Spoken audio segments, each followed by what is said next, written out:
Hello, and everybody, and welcome back to the channel. I'm Ryan. Recently, the Oxford Union, one of the world's most prestigious debate institutions, just delivered a landslide vote declaring Israel a greater threat to America than Iran. Now, that's huge. And it comes in a moment when negative associations with Israel are surfacing everywhere, and public opinion on Zionism is sinking fast. Now, I have my friend here, SoCal Mikey, or Mikey. And last time that we had talked, we covered that leaked opinion survey Israel commissioned from a private firm that measured public sentiment and also had a strategy to ramp up Hasbara and push propaganda across social media and news, trying to frame Islam as the bigger threat to the United States than Israel. So since then, a lot has happened, as we were just talking about backstage. So that's why I invited you here, so we can catch up and maybe get our audience caught up with some of the things that are coming to surface, coming to the light with the cruel apartheid state of Israel. So thank you so much, Mikey, for being here. It's great to have you again. Welcome. Thank you so much. Yeah, I mean, I think this is so important because it does actually affect our national security out here as well. And I mean, we're both advocates for human rights, and the media doesn't do it justice of what's going on. And so I just love that other people are out there that want to talk about it, want to get more knowledge on this, and share it with the world, because the future is going to judge this moment in time. And a lot of people are not on the right side of history right here. So I think the more knowledge that gets out there, the better humanity will be. Yeah, humanity, like connecting back with our humanity. That was something that when I was raised, as a child, I thought that that was important, that, oh, all of these bad, atrocious things in the past we've gotten over and we've become a united nation. And, I had this very idealized idea of what happened. And now realizing that we've really lost touch with our humanity. We've been able to watch a genocide live streamed. No question as to the horrible, deplorable things that are happening to civilians, children, and people just scroll past as if it's not. They make jokes about the dead baby joke they see on TikTok. And I'm hoping that you're right, and there will be a time in history sooner than later where this stain is going to finally be reckoned with. That it won't ever happen again. Is that too optimistic that it won't happen again? I mean, the old saying was never again, but I guess that only went in one direction, apparently. But sadly, I think the tangle web that has been woven, has really starting to entangle and starting to fall apart. And I know that's what we're going to talk about today. I mean, when I'm starting to agree with Marjorie Taylor Greene, I'm like, never thought I would be there, but indeed, we're starting to see the cracks come out. When someone who I stand in complete opposition to for a majority of her stances, her opinions, when she starts making sense, and I feel as though she's touching, like finally getting to her humanity in this and maybe recognizing some of her mistakes, something's up, especially with that audience, that conservative Republican audience. So there is a tide that's turning. But since our last discussion, it came out that through this survey, they were going to increase their propaganda, and doing so started paying social media influencers like $7K a post to post positive things about Israel, to simp for a genocide for cash. Yeah, I mean, bought and paid for is literally what is being happened. And I think that having that being uncovered, and then, I try not to go on X too much, but I mean, you could totally see like, oh, these people are just trying to cash in as much as they can by, spreading this propaganda.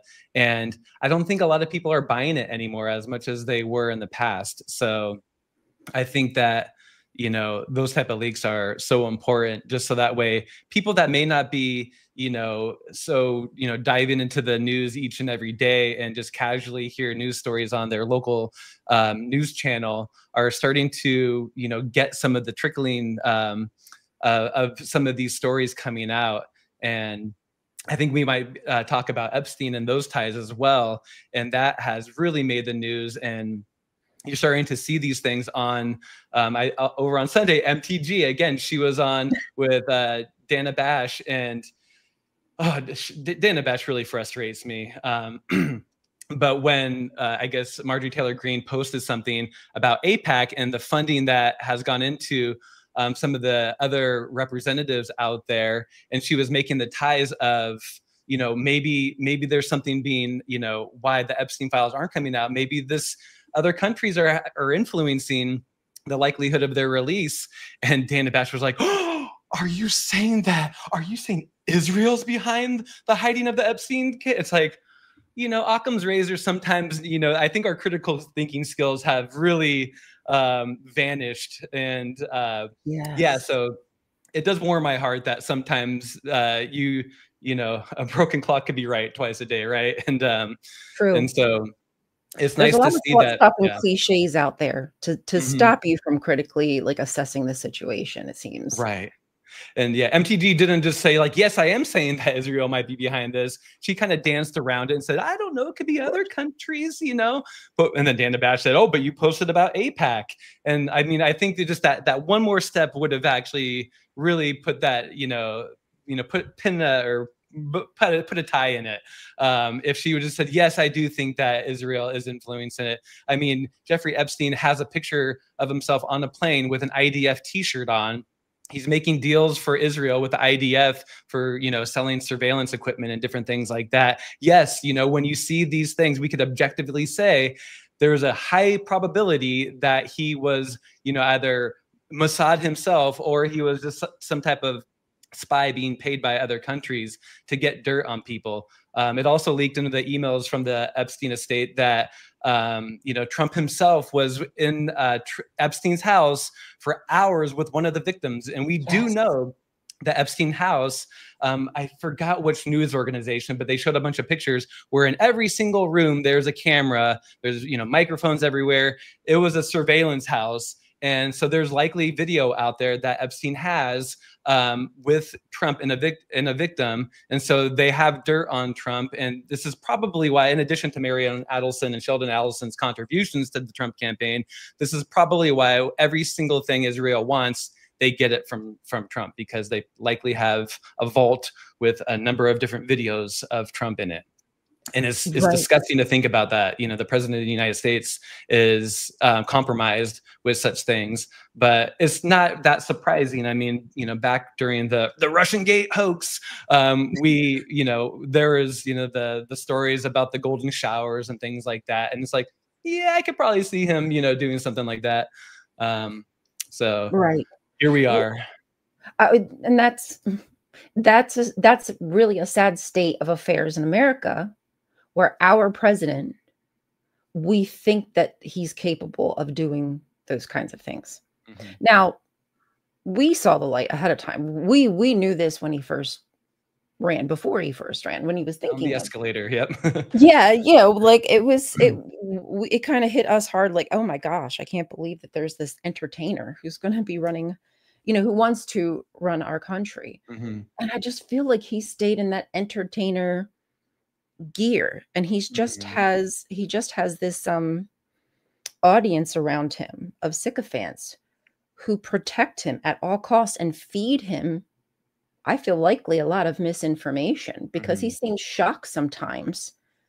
Oh, unless, you know, of course, he's just a very confident liar and does it so often that it's just that easy for him that he thinks that groceries are the lowest they've ever been. But this caliber of person is now our president. So it does not come as a shock to us that he's doing shady business deals, that he admittedly has walked into teenagers getting dressed, getting undressed, And he's allowed to do that because, you know, he owns the organization, that He he brags can about just, it. yeah, he brags that he can just grab people and kiss them, Mhm, touch them. That's what superstars do. And they just allow you to do it. So mhm. there's no low that I believe he can't sing to. I can't believe we really put a villain, an actual villain in charge of this country. Right, And right. and the Epstein thing just ties it all up. It Mhm. all, I feel like it just all makes sense now. Right. It It ties it into really, a bow. That was the saying I was trying to think of. It really does. It comes full circle back to, and I mean, even Epstein said, so, I mean, this guy is, you know, I mean, I don't believe in the devil, but if there was one, this guy, you know, may have been, you know, the devil's right hand man. And actually, he yeah, was saying that Trump would actually be the actual devil. He's never met a worse person in his life. And it's like, wow, that's scary to think about. That's scary to think about. And I think that he was telling, I don't know if it was Michael Wolff, weeks before he was murked in the jail, that he actually feared for his life because of Trump. And so, I mean, that right there really, tells you that this guy, he has no moral core, and he will do anything to benefit himself. And so indeed. it's crazy. I didn't realize there's so many emails out. There's so much information out. I've been struggling to keep up Mhm. with that, plus what's happening in just everything across the board. There's just so much coming at us at one time. I've not been able to keep on top of it, Mhm. but a wealth, sadly, you know, not, it's disgusting, but a wealth of information has just been uncovered just from the emails alone. The amount of times that Trump's name has appeared, Right. the fact that he blew somebody named Bubba, apparently. Yeah. And somebody was, they were joking around about it, but they said, oh, so Monica Lewinsky was the fall person for that. And it actually probably wasn't her. It was actually probably Trump that was under that desk. Oh my gosh, could you imagine? Ugh. Oh gosh, I don't want And it. hey, Oh, ew, ew, ew, ew. listen, listen, I'm not gonna yuck your yum, you know, as long as it's consenting adults, fine if y'all 2 wanna do it, but I Mhm, just this is the circus that our country is being run by, and mhm, meanwhile, everything else is in the gutter. The economy, jobs, there's mhm, the job decline. I mean, so much so that he fires the person who puts the job numbers out. mhm. Yep, Hey, it's that's how you fix the numbers. You just get rid of the person. That's a great business. That's right. a way to manage your business. Yeah, it's not about objective truth, it's about my truth, and my truth is what I say it is. Indeed. It's, you know, kind of the GOP in a nutshell, you know? No, I just feel like they lack integrity, and I listen, I can't say that Democrats all have all the integrity. Mhm. I'm trust me, Fetterman, trust me, Yep. Schumer, trust me, I'm Oh, not saying it. yeah. Oh But gosh, yeah. in particular, when it comes to just blurring the lines of morality, Mhm. I y you know, I just had a live stream with some of the girls from Java and Jugs, and we were discussing, somebody called into Dean Withers and basically was propositioning Dean to, well, why is raping a child wrong? And Dean refused to get Wild. down on that, like, disgusting level to, like, try to explain to somebody why Mhm. it's wrong. Like, "No, we all know that's wrong, like, I'm not gonna go there with you." Mhm. And he thought that was a big W. And that is a I think that's just a lot of sentiment. And Mhm. Trump, Normalizing it. yeah, Trump has, that is exactly Mhm. it. Not only normalized it, but expedited its, peak Mhm. right Yeah, now. I think Megyn Kelly, whoa. I think Megyn Kelly was, saying something very similar, um, whereas she was trying to justify it. It's like, well, they were like, you know, they weren't prepubescent, and I'm at that point, you just gotta say they've lost their goddamn mind. Like, I don't know. Mm-mm. That's, I mean, you know that at best that is what a cult is, you know? Cult like thinking in an echo chamber. I mean, Fox News is just the biggest echo chamber in the world. And yeah, Dan, with celebrity worship in the country, it's kind of like, okay, we get it the first time, but the second time around is just absolutely that you fell for it again. Fool me And once, now shame on you. yeah, you've effed around, and now sadly you found out and pulled the rest of the country down in with us into this demise, into this spiral. And the likes of Megyn Kelly, a mom, I believe she's a mom of I a think she has like teenager. a 15-year-old child as well. So it even Exactly. it kind of I, makes it worse, I'm at a loss of why a mom would say well, let me distinguish here.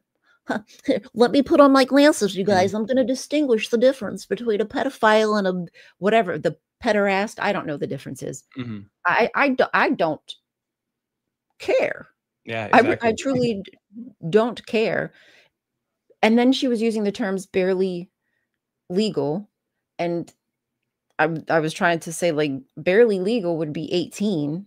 If the legal age is 18, then barely legal would be 18. 14 is not legal. It's barely, illegal. It's still illegal. So I don't even know why she was trying to distinguish. It felt like a cap for him. And regardless if he is attracted to, young children or not, is something I feel like we should wait to determine. It could be revealed, is what I'm trying to say. Maybe there's not evidence for that. I don't know for that yet, but don't try to like box him here on this, this better level of pedophilia. Yeah, Don't do that. Yeah.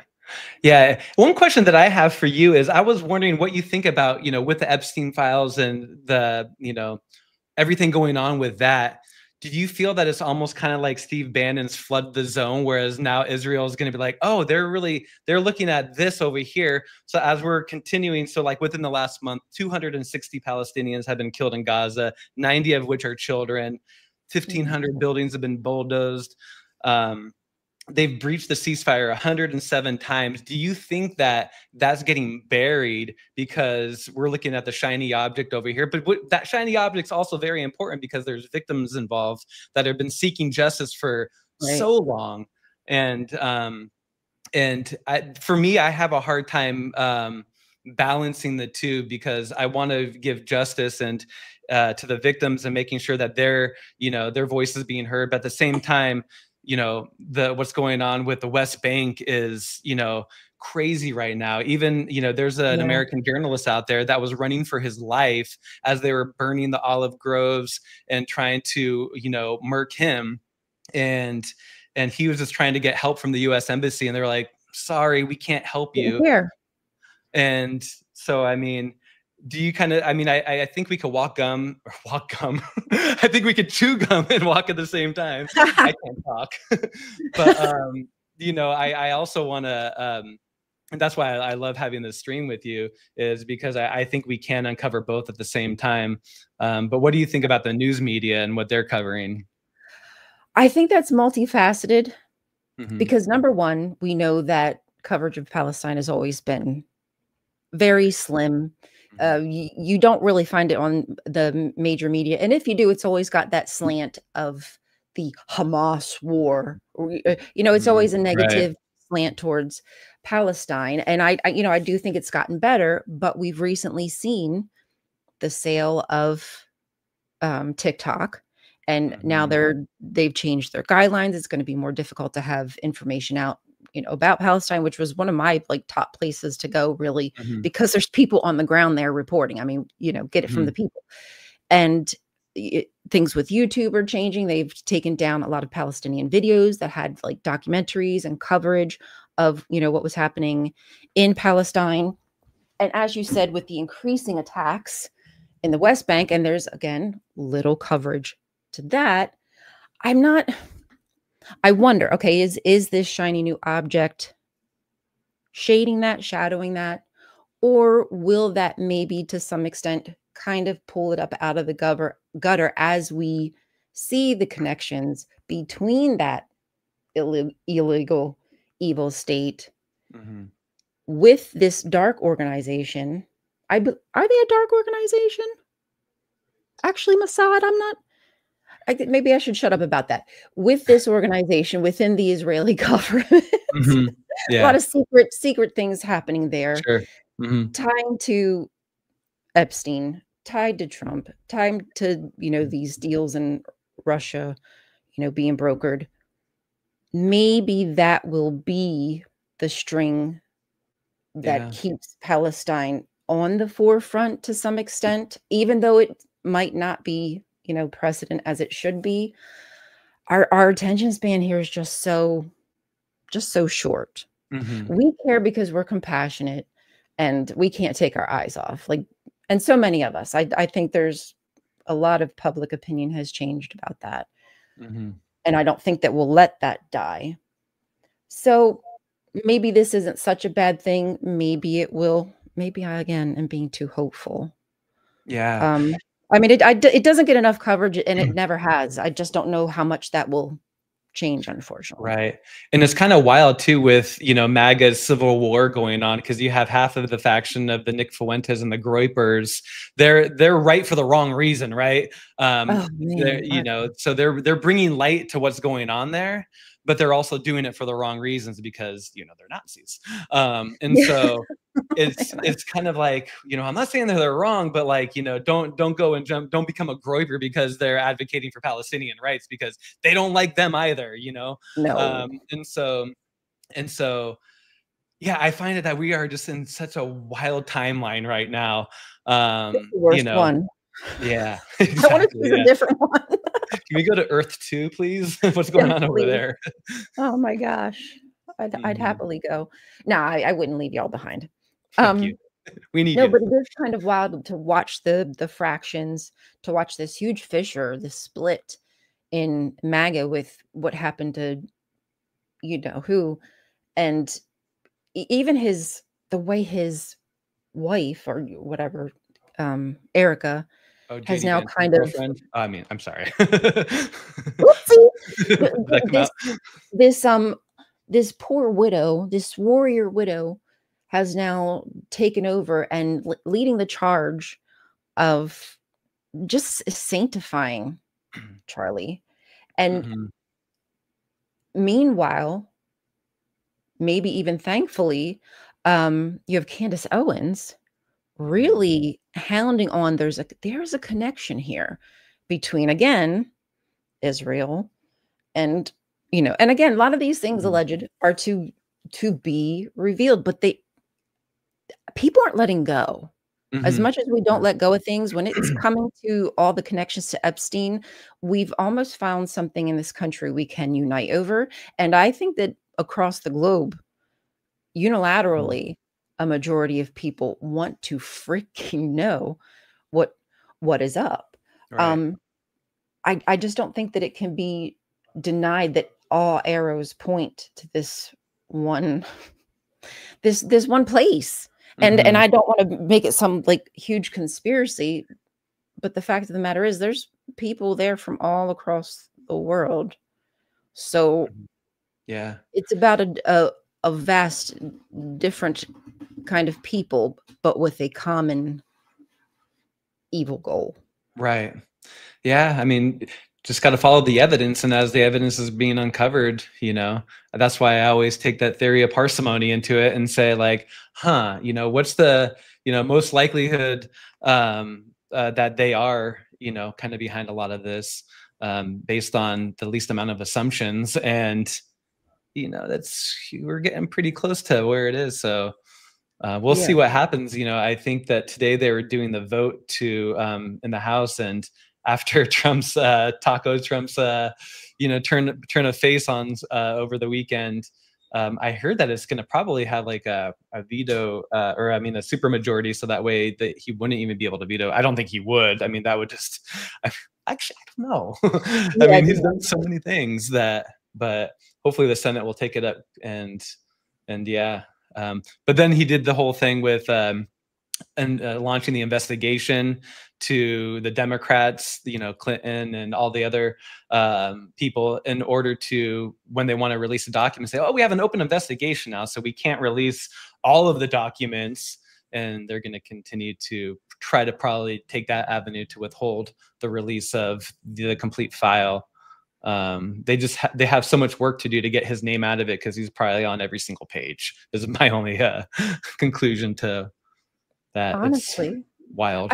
I mean, the amount of things that he's been able to get away with is just absolutely astounding. Like, who can accept a gift of a plane from, from a country, Qatar, if I said that right, who allegedly helps fund this organization that is supposed to be a terrorist organization, and that doesn't, I don't know, that doesn't make you think that something's suspicious here? Mm-hmm. Why would, so it's okay for them to send money to Hamas, but yet you think Hamas is a horrible organization that's hurting your friends, but you want to make nice and accept gifts from the people who are supporting them and paying. None of it makes sense. Mm-hmm. That no one else would have been able to get away with such shenanigans. And yeah. No, go ahead. I was just going to say, it kind of shows that grift knows no bounds, because, not only that, he's now making deals. He's welcoming the Crown Prince of Saudi Arabia in, and trying to make deals with him, sending him fighter jet planes. We know that he has many deals with the Live Golf Tour to use his golf courses. He welcomed in the he welcomed in the new president of Syria, who's a former Al-Qaeda member. MTG actually brought that up on CNN, which I'm like, that's like the first time I heard it being mentioned, that this guy that he was shaking hands with, all buddy in the White House, is, back in March was on the terrorist watch list because he was a leader of one of the factions of Al-Qaeda. And so, but we also know that they're trying, because that guy is going to say like, oh yeah, we'll be cool with Israel. And so again, it's something that will benefit Israel. And he just launched a gambling thing on his social media thing, and that's one thing that I've been really pissed about of lately. I can't watch sports anymore without a gambling ad come up, and I'm like, so many people deal with gambling addiction, and it's just another plot that the billionaires have to make the working class poor, so that way they could continue to have their boots on our neck. But sorry, I could rant on that about that too. No, you're right though. I have noticed a huge increase of gambling adverts. There's one from Kevin Hart that I get all the time, and there's the same app. I've seen other celebrities advertising for it as well, and amongst other, adverts that I see come across for gambling. What the heck is up with that? But when you scroll Trump's Truth Social, you feel like it's a HSN shopping network. You just scroll and it's advert after selling all of his his merchandise. It's almost like Trump's Cracker Barrel, the store at the front, but it's like all the merchandise, Trump cups and Trump hats and Trump t-shirts and Bibles and you name it. That's the snake oil salesman that we have in the Oval Office. Well, how long is it going to be oval? Who's to say he won't? Yeah, maybe he won't tear that down as well. Yeah, exactly. It seems like he wants to stay in there forever with his new little East Wing, but I don't know if his health will let him. If he's doing something to the bunker and expanding that bunker down there, because he feels like he's not going to leave the office, then I could see him hunkering down there. Of course, unless things finally come to a head and they impeach him. Yeah. And one other thing that just came out too was that the U.S. plans to build a $500 million. Oh, that's so cool! A 500 the Hearts thing, not the $500 million military base near Gaza, the border, that they're going to be building. And so No. I think this is, I don't know if you saw the AI video. It came out actually a couple months ago that he made about Trump Gaza, and it had, the Trump Gaza building, him and Bibi sitting in some lounge chairs at a pool. Right. And it actually had bearded belly dancers, which everybody was like, did he actually even watch this? But yeah, I mean, it seems like they're really trying to, and the UN just passed the Trump peace plan, which is, again, it's a fake ceasefire. As I mentioned, I It mean, is. if you went and said, oh my gosh, 260 Israelis were killed, 90 of them were children, they're bulldozing buildings in Tel Aviv, the world would just go. I mean, Dana Bash would probably just faint on air, They and pooped the everybody pants. would be, astonished. But oh, I'm sorry, it wasn't Israelis, it was Palestinians, and that actually did happen. They're like, oh, well, sometimes things happen, and Yeah, stuff it's happens. disgusting. Human shields. Human Mm-hmm. shields, guys. I mean, it's just Hamas's fault. They're human shields. What can we do? We can't do anything about the fact that humans are just meat sacks. Mm-hmm. We can't take Yeah. our finger off the trigger. That's one of the most. I hope that one day, finally, that somebody writes it down in a book how grotesque calling people human shields is. Mm-hmm. Absolutely. When in fact it was actually uncovered that the IDF were actually using Palestinian prisoners as human shields to go and make sure there were no landmines or anything like that. Yeah. So I've seen a video of a young boy handcuffed to a Jeep. And that was only one. I've seen multiple of them handcuffed and forcing them to walk in front or do things like that. And it's such a double standard too, because when you actually look at one of Israel, the IDF's main military bases, it's right in the heart of Tel Aviv. So it's like they're saying like, oh well, you can't have these and so it's such a double standard. And I just wish the media was a bit better at actually reporting some of these things and actually asking those critical thinking questions, because I think if actually, and again, it kind of goes back to just that America's critical thinking skills has just gone by the wayside.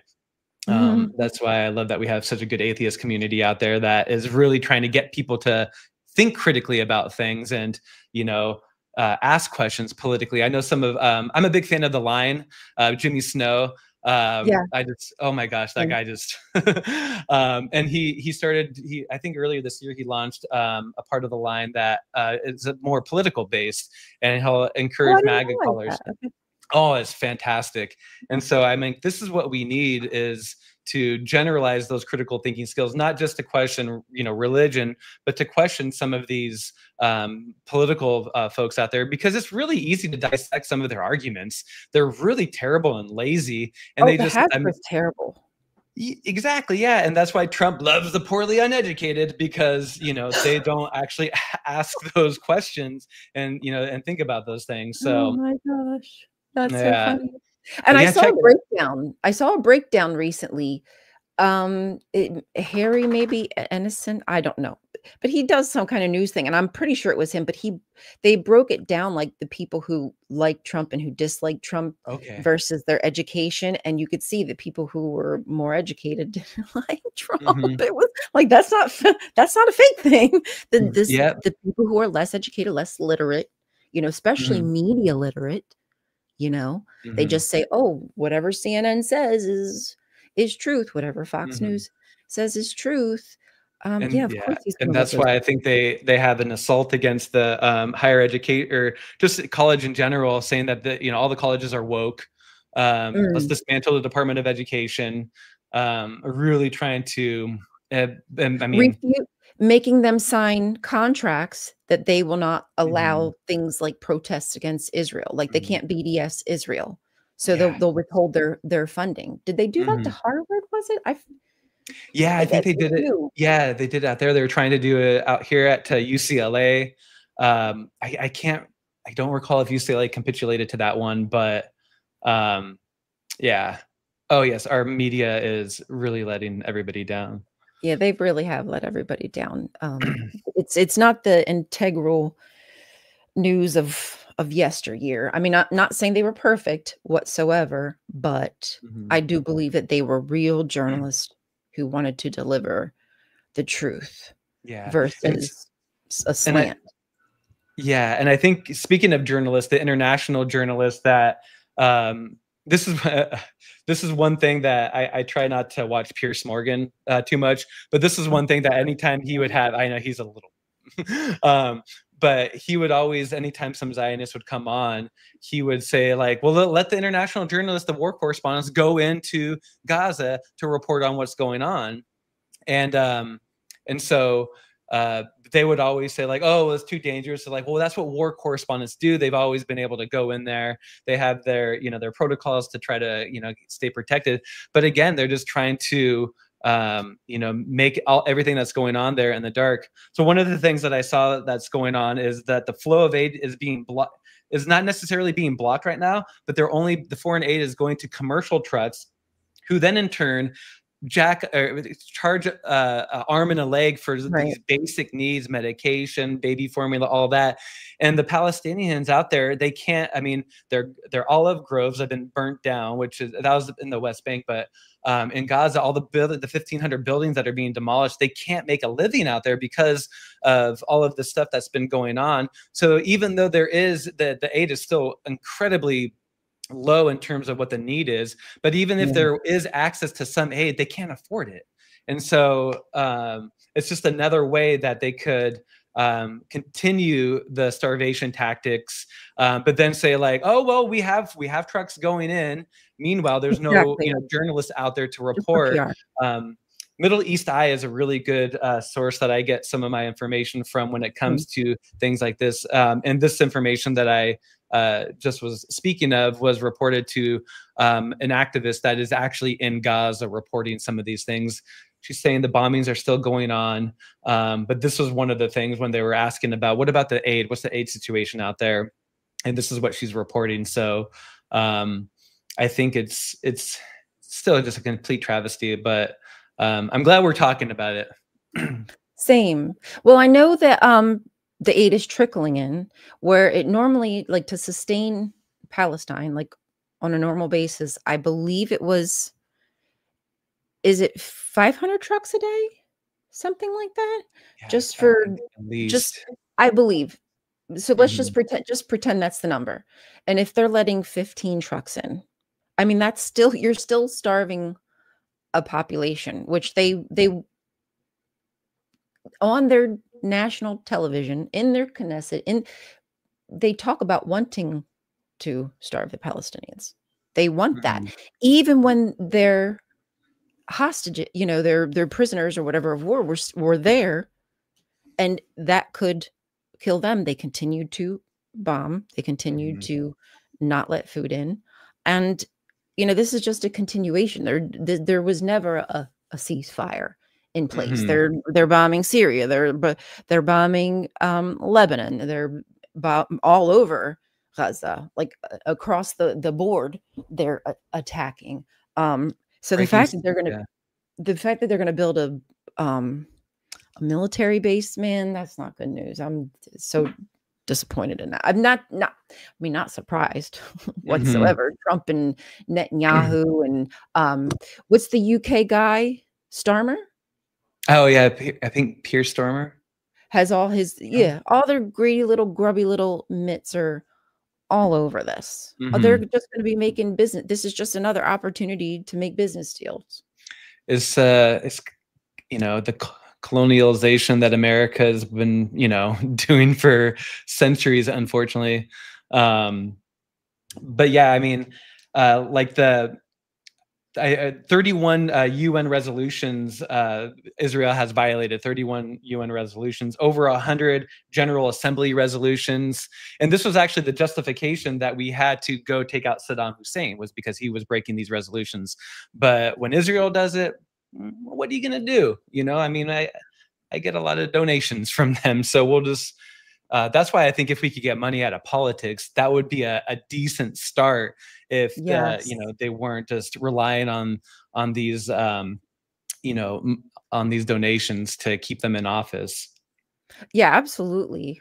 Getting money out of politics is it's just one of the hugest mistakes ever Mhm. of this country. Thank you to everybody who um, just arrived. We appreciate you joining. We've just been discussing like the recent PR crisis, basically that Israel is in. There's so many things happening at once and a lot to cover. And we've not really, I mean, we've discussed a lot of different things Mhm. for certain. Um, but the at the heart of the matter is this ceasefire that's not really a ceasefire. They've still continued to bomb. Children are still getting killed. Um, the aid just isn't there. Um, Babies are dying of malnutrition. They don't have their immunizations. The floods. I woke up this morning just to look at all the tents that were flooding, and the children are just freezing. They can't get a dry moment. It's freezing out. It's raining. Their tent is, if they have a tent, if they're lucky enough to have a tent. And the world is touting Trump as this peaceful man and that he should get the Nobel Peace Prize. And Trump is writing letters to the president of Israel, Herzog, to excuse Netanyahu from this, I forget, this case against him. Mhm. It's just a man, you guys. Yeah. I'm just overwhelmed at times, but I'm really glad that y'all are here and willing to have these conversations. Yeah.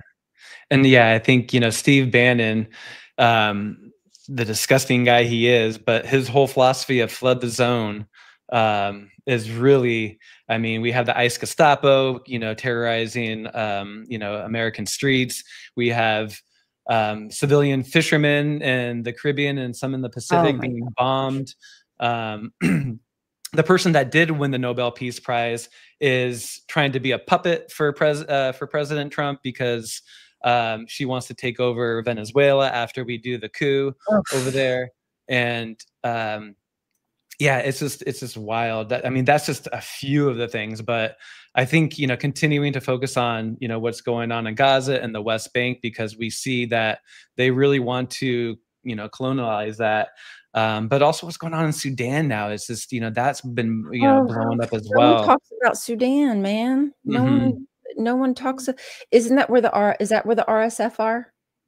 I believe so. Yeah. Yeah, yeah, the RSF. And they the connections between the RSF and Israel, and I believe it's the EAU, EU, United Arab Emirates. Oh yeah, yeah, Okay, that's yeah, yeah. UAE.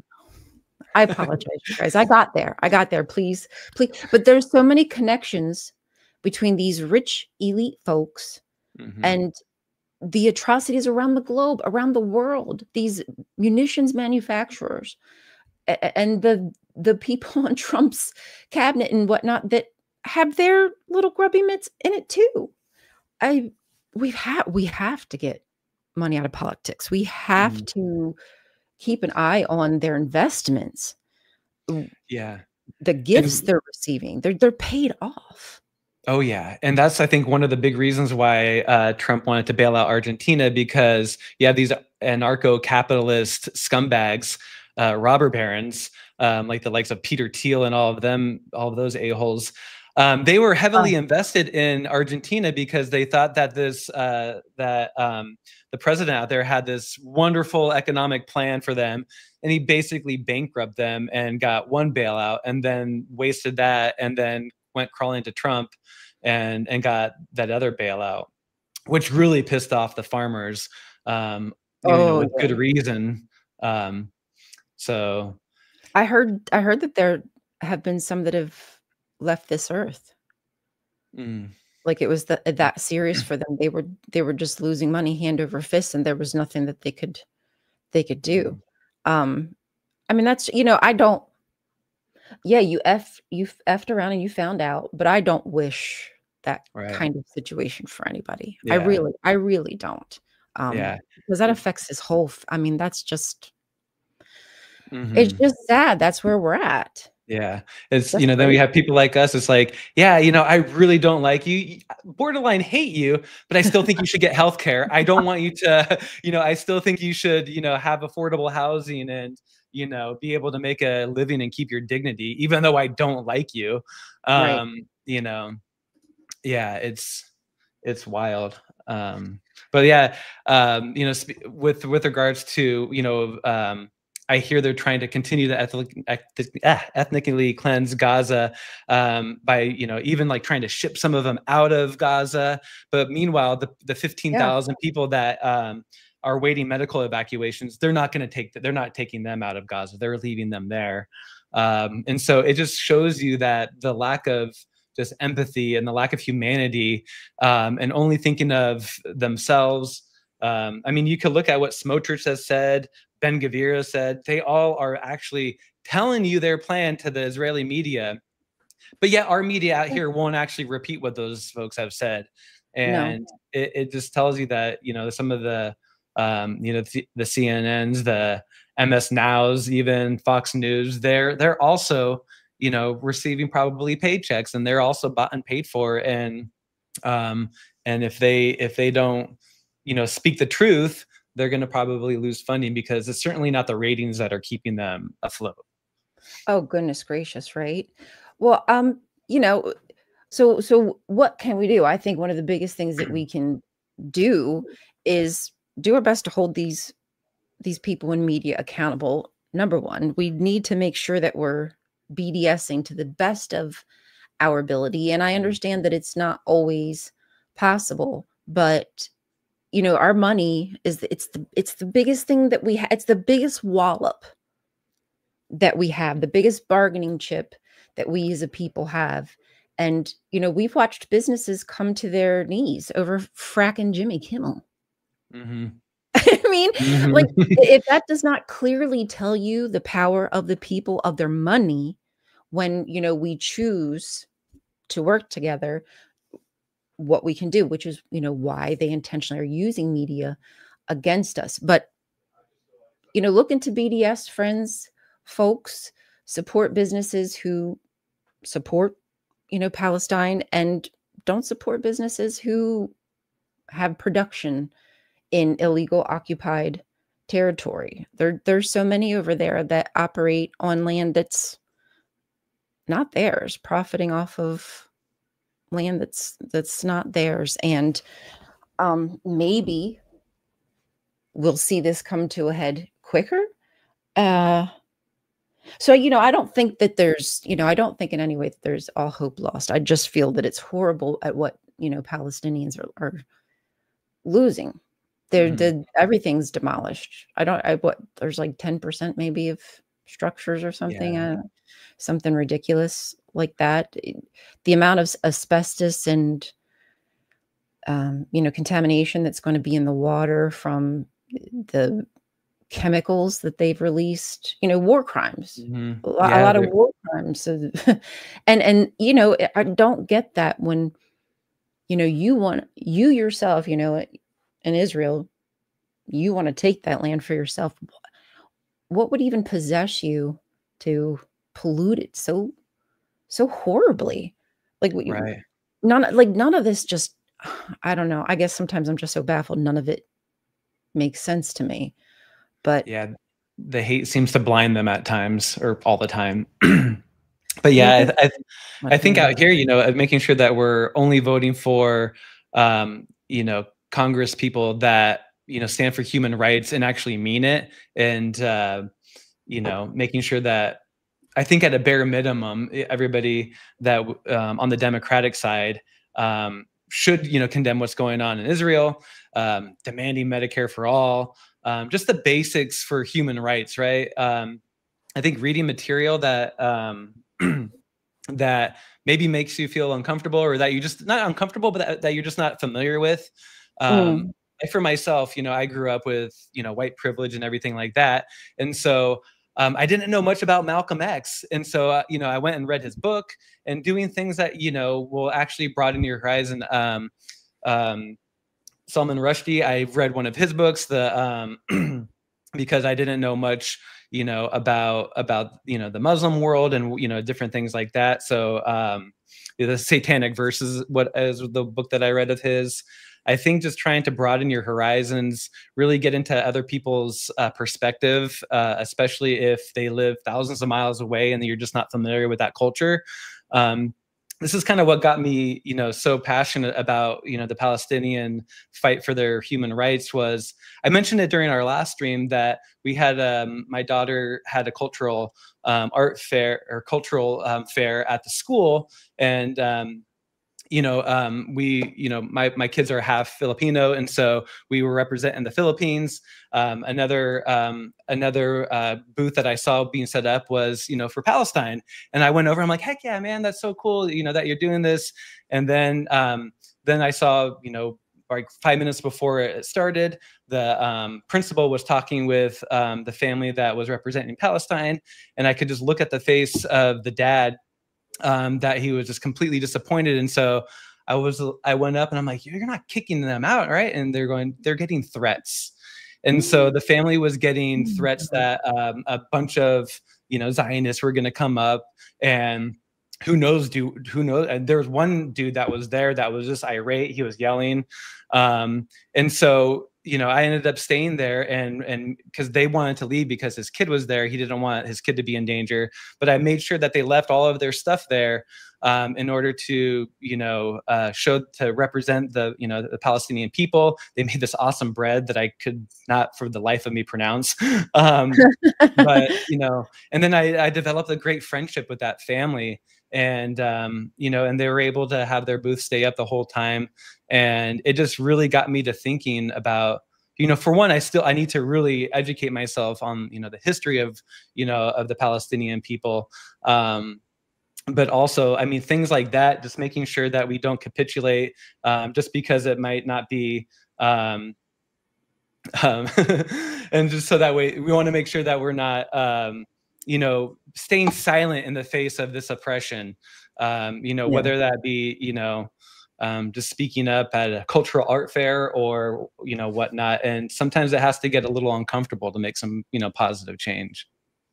Right. I think that's great advice to do some reading if you have not, if you're uncomfortable or, you haven't really put much time because it's just a lot. It's just too confusing for me. I there's a lot of history, but I don't think it's confusing. Mm-hmm. At least, not for me. Again, there's a lot of nuance. There's a lot of intersectionality. I totally get that. But, just genocide is bad, end of. So if you're not paying attention to that, you would probably not have paid attention to it, back then either. So, check yourself a little bit, maybe you're not where you ought to be. Because there's been times where I've not wanted to do some research or read some things, but I've learned, and sometimes, especially when you're opening yourself up to, trying to get outside of that echo chamber as well, even if it's just to find out where people stand, just to see their position. I'm not saying the position's right, but just so you can be more ready and apt to come back at them. Because as you had said before, like the propaganda is really weak. Their arguments, in my opinion, break down pretty easily. So it's not that difficult to engage as you may think it is. It's just too much. It's really not. It's actually really not. There's so many times I hear, like on Piers Morgan, like you were saying, I hear one of the supporters, or whatever, say something, and I'm like, Piers, like, what? How are you not hearing this? How are you not like asking them to explain? Or it's just rather annoying. Yeah. I mean, I think one of the first questions they were, does Israel have the right to defend themselves? And you just flip it back. Well, do the Palestinians have the right to defend themselves? And they said, well, it started on October 7th. It's like, well, what about the 200 plus Palestinians that were killed before in that same year? What about them? If you would have said that many Israelis, civilians were being murked before that, then I think they would be singing a different tune, right? So, I think that it's just, not being afraid to speak up against the propaganda is, kind of a first step. It's, a little step that we could take out here, but I still think it's a first step. Definitely. And every step right now is going to help get us to where we need to be, because we're fighting such a huge enemy that we've seen is interlocked into our government. There's a lot of sway there, and it's not just them.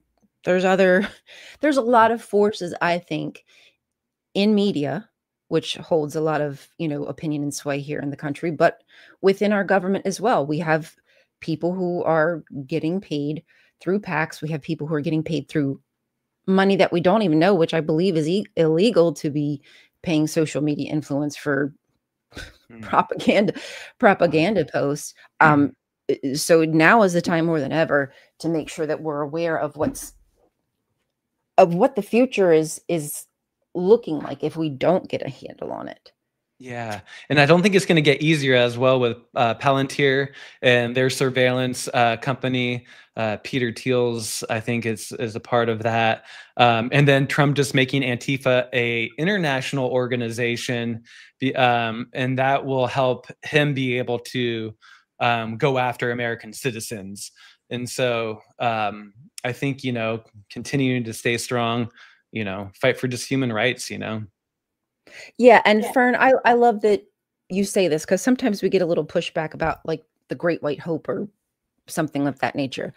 Not the oppressed shouldn't have their own voice or that they need white knighting, but because peers have much stronger influence in combating extremist rhetoric or behavior. Exactly. In the moments where you can, uplift and put a Palestinian voice there, first and foremost, do that, but, before anybody else. But if that's, you're not able to do that, it's great that you speak about it, because, Mike, people are going to listen to you more than they're going to listen to little old me. But people are going to listen to little old me more than they might listen to this other right, and so on and so forth. So, we all kind of have to fill in the gaps here. Yeah, 100%. And yeah. Tawid had said something earlier, just a little bit way back, that I kind of wanted to address in regards to the treatment of Palestinians for many, many years.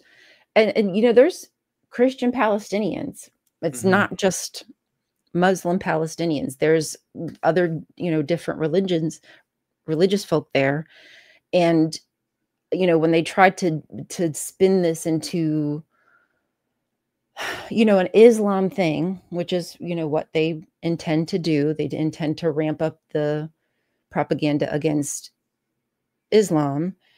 They have the Christians here in the United States, and the Zionists there in Israel are attacking the Christians.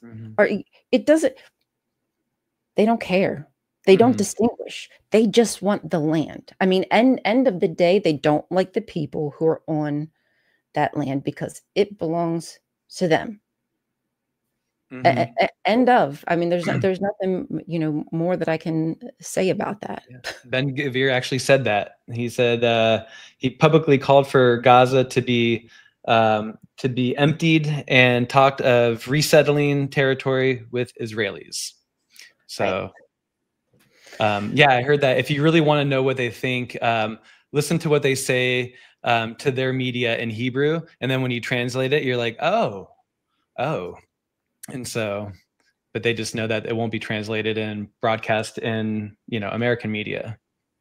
Right. It doesn't get translated over here. And a lot of people in America get so weirded out when they have to listen to a different language and have it translated to them. It's like above them or something. Oh, I love it. I do too. Yeah. I don't mind it at all. Yeah.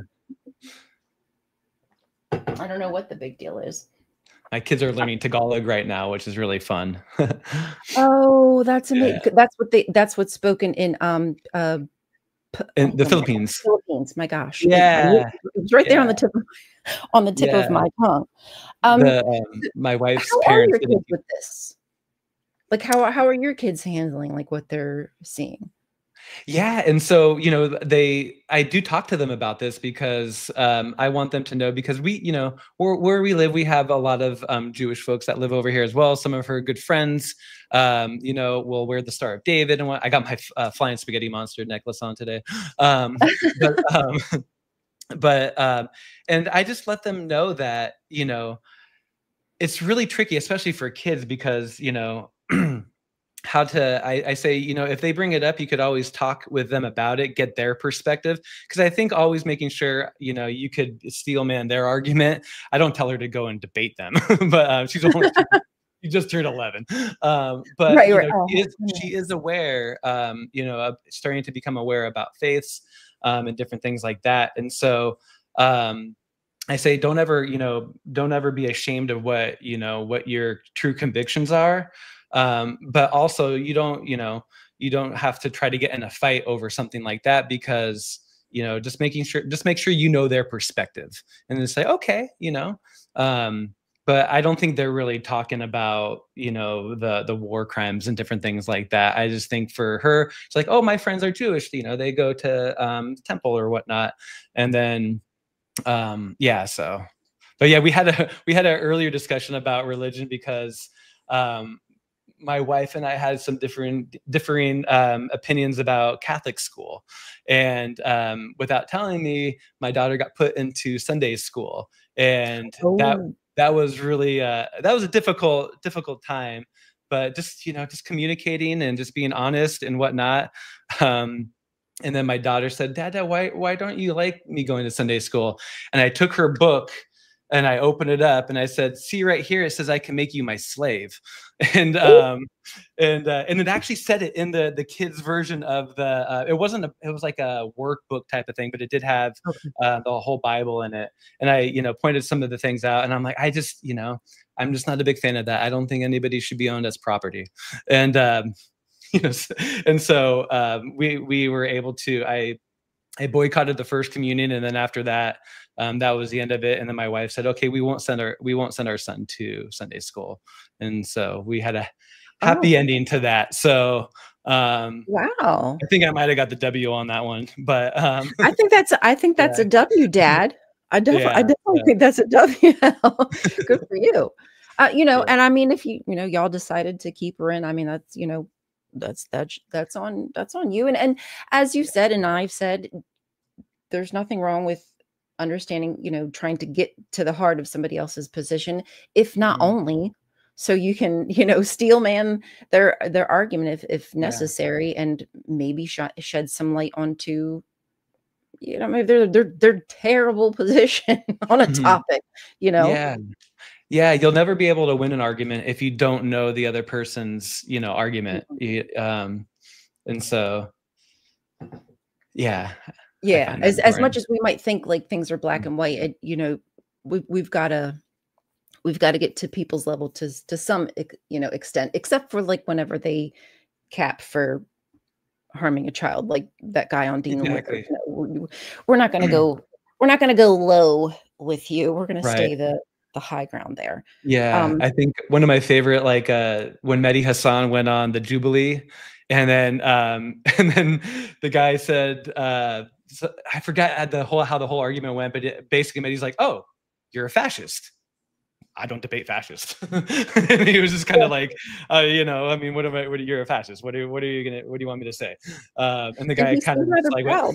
and he just had this like goofy little, disgusting little Exactly. smirk after that, and didn't deny it. And so, yeah, I mean, there are times it's like, yeah, we don't need to debate that.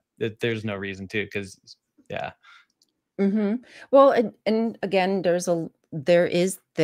are opinions of, people like him who are proud and loud and proud about their position, about making light of the situation in Palestine, making light of the situations, across the globe. What's happening here to us as women? What's happening to immigrants? That we have a government that literally has their own little secret police that are Mhm. above the law now. Mhm. They can do, they've shot people, they're zip tying children, and Mhm. throwing them to American children too. That was, yes, I mean, it doesn't matter if you're missing. American or not, undocumented. It's still disgusting. But It is. but Yeah, their argument is that where they're only going after the criminals and the undocumented, which is a complete lie. Right. I mean, it's just criminal. That you can be so hard and your heart can be so hateful that you're okay with tearing families apart, that you see nothing wrong with zip tying children. The kids have gone missing. How are we not raging? If we're supposed to, as a country, be all about life, how are we not going cuckoo bananas that we don't know where some of these kids are, that we might not know where their parents are? We might not ever be able to reunite them. Not that, some of these people would want that, but of course we would want justice to be served and people to be, back together and where they belong here, doing the right thing by the system, following whatever measures they're supposed to here legally. And it's of no matter. Kristi Noem and her little cronies that she cosplays for, and stands and poses and gets her picture and wants to put recordings into the airports. They're treating this whole thing as just a publicity stunt, and people are losing their lives. What's happening to our country, it's really important that we, to some extent, our kids know, they're apprised to some extent of what's happening. And if we're keeping our kids apprised, like you're doing to some extent, you as an adult, people as in this country, need to do the same. There's just really no necessity not to at this point. We're a little too far gone. And you can see the parallels of what the ICE Gestapo is doing to what the IDF soldiers are doing to Palestinians every single day, just kidnapping kids, no due process, no habeas corpus, throwing them in jail, and it's parallel. Yeah, and it's a scary thing, and that's why injustice way over there leads to injustice over here as well, and that's why you got to fight wherever you see injustice, and just like I say, raise a fist and just, raise your voice, so that way people could, understand that this is going on and just not bury their head in the sand. Because that's what the billionaires want, is they want us to be struggling for paycheck to paycheck. So that way we're too busy to, worried about food on our table than we are about other things. And it's just the classic Gilded Age type of philosophy of, make them just worry about their day-to-day needs, so that way we could just rob the working class. And so it's a lot of people are hopefully now starting to see that, especially with this administration. Before, the former administrations were just much better about hiding that, and Trump's just not smart enough, I guess. Yeah, I mean, I myself wasn't like the biggest fan of the last administration. I voted for who I had to, again, we haven't really had much choice in a long while in this country. And, even like President Biden, we were in this country, at least I thought, understood that having cop cities are just not going to be a good thing for this country. And Biden did nothing, did absolutely nothing to stop it. And the connections run so deep between our cops and where they're trained, and the officials that are sent to Israel to train, and the procedures, and a lot of the stuff that procedurally that we do here in the United States is what we learned from going over there and being trained.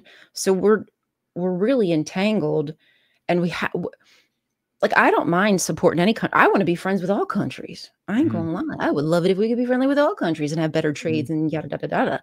Yeah. But the fact that we've got another country so deeply intertwined with us makes me seriously uncomfortable. We are not being put first. We are suffering. We are sending billions and billions of dollars to, Israel, and they're trying to get another 20-year contract with them for, more billions 20 years out.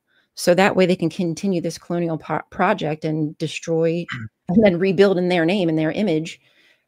Palestine. Mm-hmm. Man, it just goes beyond an insanity, beyond disgusting, and to know that we're funding this. Mm-hmm.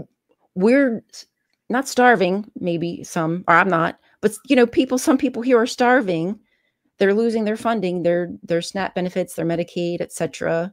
Can't afford Mm-hmm. rent, but their taxes, the hard-earned money they do earn, instead of coming back to them, instead of improving infrastructure here, giving us all health care, we're literally throwing it away and giving it to. We might as well just, okay, how about we just send you the money directly to the war profiteers? Why not? Mm-hmm. We might as well just tell Right. me who to write the check out to, so we can just save all this time and then get it over and done with. I'm cuckoo bananas Yeah. where our money goes. And I think that, yeah, you just nailed it. And then they'll flip around and say like, oh, well, we can't afford universal health care. We can't afford to fund cancer research. And you got Doge going on, cutting Meals on Wheels and pediatric cancer research and all these things. And then when you say like, 60% of Americans who file for personal bankruptcy do it because of medical debt. And I mean, I posted a couple of things on I just started TikTok not too long ago. Actually, I just started this YouTube, but back in April.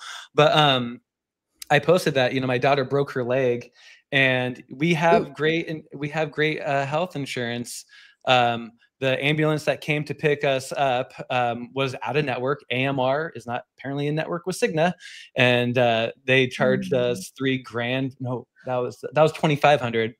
And then the hospital visit, was a $3,000 thing because Cigna wouldn't cover all of it as well.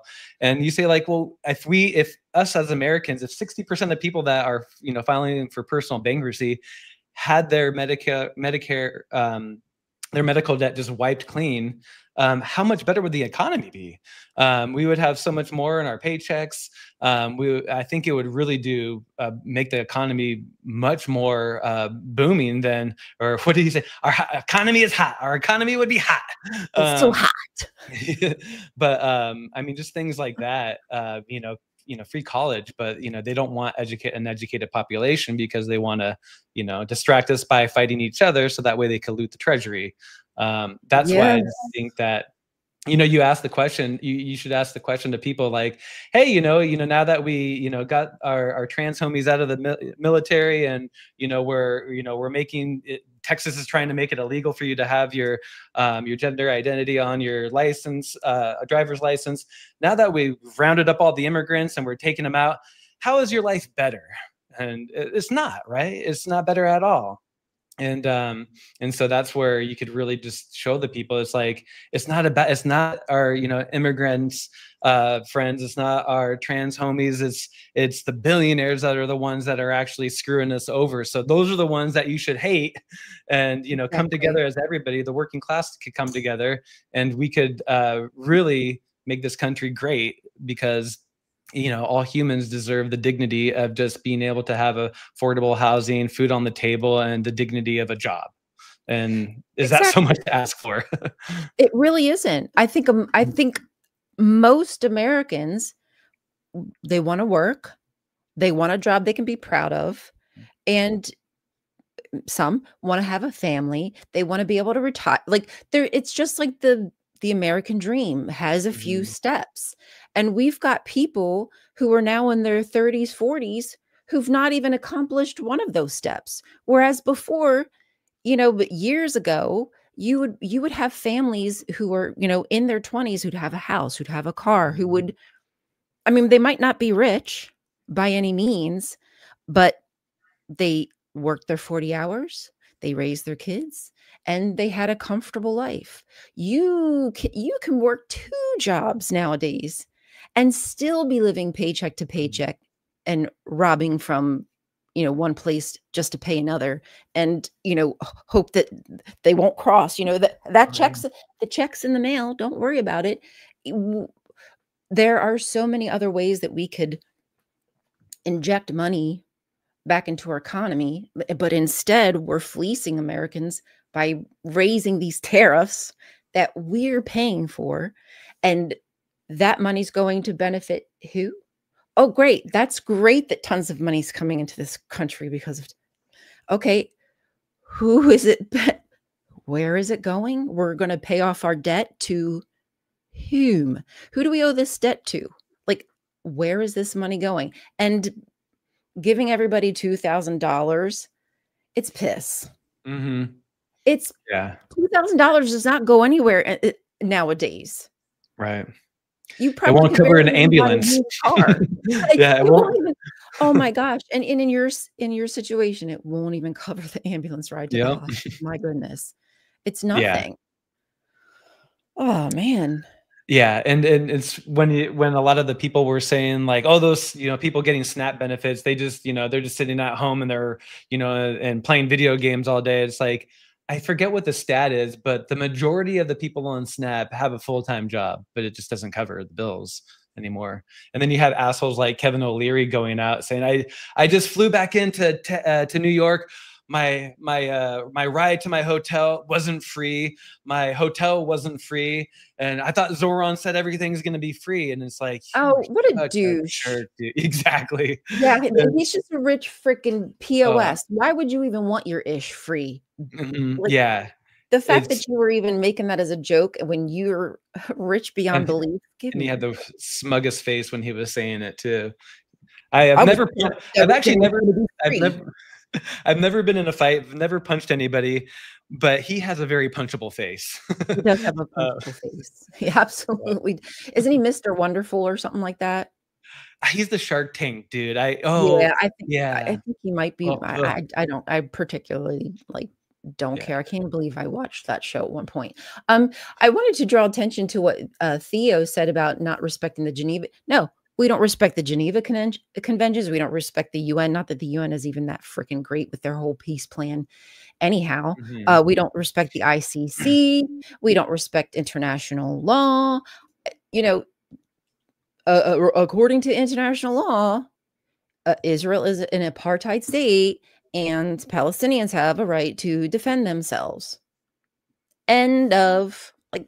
That's where that paragraph, and there's a period. There's a period at the end of that paragraph. So the fact that we're continuing to, we're bombing people in the sea. We don't even know who's on the damn boat. And we allegedly have the addresses of all these drug criminals. So why don't you go to their addresses and, do something about it? Or why don't you send, somebody from that country there if you allegedly have the addresses, but you're bombing, is their address out in the middle of the sea? So it's no wonder. It's no wonder that we're supporting what's happening with Israel and not following international law and not holding them accountable and not holding ourselves accountable, because they're not supposed to have nuclear whatever. And they do, and we don't hold them. So we're not supposed to be sending them money because none of this is legal. Absolutely none of it. So what does the law even matter at this point? It doesn't. I think that's the biggest travesty too of letting Israel do this genocide, is that international law just means jack shit anymore.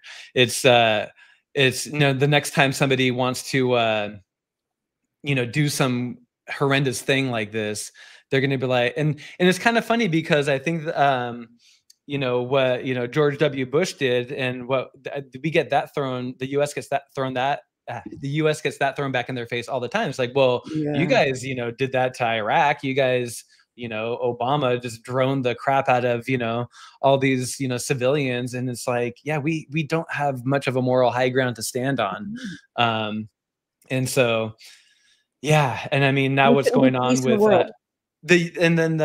Europe, England said that they're not going to do any intelligence sharing with us anymore because of what we're doing in the Caribbean. And even when we do bomb them, and if there's any survivors, we didn't go and take them and say oh, we caught 2 of them and here they are and share their story. No, we let them go back to their home country and didn't do anything. And so that right there tells you is oh, it's all BS. And the proper way to do that, if you actually do, if there actually is drugs on those boats, the U.S. Coast Guard would be able to go there. That's their job, isn't it not? Is it not? Yeah, and make a a case and show the world like, yeah, see, this is what we're doing. But instead, no, we're just going to bomb them so that way there's no evidence, and we're just going to Right. lie to everybody. This is crazy that the media and even the Democrats. There's only a few out there that are actually raising a voice about this, and this should be easy to make the case that we're committing war crimes and that's an impeachable offense, and we should you know Oh, yeah, it's wild that, and again, it's flood the zone. There's just so much going on that um I think the Democrats are like deers in the headlights sometimes. Not all of them, but most of them. Yeah, something's not like they're just not organized enough. I don't know what's happening, but there's no teeth. They're wafering, they're paid off, they won't stand up to injustice, they won't listen to us, like the people that voted for them. They're refusing to Mhm. do what we're asking them to do or what we voted for, what they've promised. I'm just, I'm just so angry at the fact that I thought that law meant something. Mhm. Yeah. Like, I'm a respectable, law-abiding well, what the frick does it matter? If my Yeah. president can just break whatever law, if he can just bomb people and not even have a trial for them, if he can just have children zip-tied and sent off to some foreign country, if he can have a plane of Palestinians sent to I forget which country, that they're like 100 people, 100 passengers, a plane just arrived, the country didn't even know that they were coming. I mean, if you can do all those things, I'm like the rule of law means nothing, but yet we're Mhm. allegedly the country with a moral high ground that polices the rest of the nations. We think that we should have military bases everywhere to protect the world. Mhm. We are the biggest hypocrites in Mhm. the entire world, and it just drives me nuts. And we think we're all about the law, the Constitution, and it means shit. Yeah, and it's wild. And when you actually like dive deep into it, you realize it's the same old playbook that America's been doing for a while. It's just, looking for what have we got? Oh, exactly. Yeah. And that's a good point. Yeah, we wouldn't even be able to send the Coast Guard because it's not even in the US True. waters. Such a good Right. point. Such a good That is point. such a good point. We oh my goodness. And if we again, if we had good relationships with people, and if we thought that something nefarious was happening like that, I don't like if you're so charismatic, if you're a good leader, why can't you have a conversation? Why can't you make a deal? Hey, could some of my Coast Guard come help you? We need to investigate this and have some conversation. Like, oh my God, Mhm. I could do some of this stuff. Yeah. I could be a president and I'm shit. But I can have conversations with people and I can go about things without having to murder innocent civilians. I mean, if there was even one chance that an innocent civilian was on one of these boats, then none of them boats should ever be touched. Yeah. They just should not ever be touched because that's Yeah. criminal. Yeah, like zero empathy that, that could be, somebody's, grandpa or something like that, that is just trying to go out and have get a meal, some fish and whatnot. It's just wild that, no, let's just bomb them. We would for smuggling drugs is now just immediate execution, apparently. And he continues to say they kill millions of people. They're killing millions of people. No, Mhm. those Fentanyl 3 guys doesn't come on a from there. boat aren't killing millions of people, sweetheart. That's not how it's working. If Mhm. anything, it's probably somebody in our government that's helping the drugs get here, the fentanyl or whatever it is coming here, quite Mhm. frankly. Yeah. Um, Jester, thank you so much for the $2. We rarely even ratify treaties we sign. We don't respect the treaties that we sign with the indigenous people here.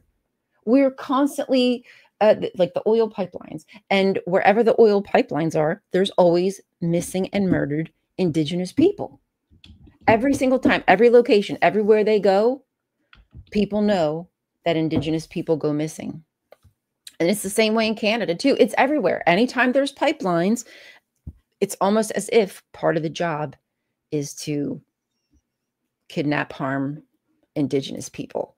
We don't some of the indigenous people who live on the reservations don't even have clean water. we put them in places where they, whereas before they had access to, all this nature and food and water and la da da da da da da. And, here you go. Here's your little trinket that we're going to give to you. Oh, and meanwhile, we're going to have to build a pipeline right through that. Like, you don't mind, do you? Yeah, man. Just, if this country could ever just be the people they claim to be, that would be wonderful. Yeah, exactly. And when you look at our history, it's like, yeah, we don't have a good track record for human rights.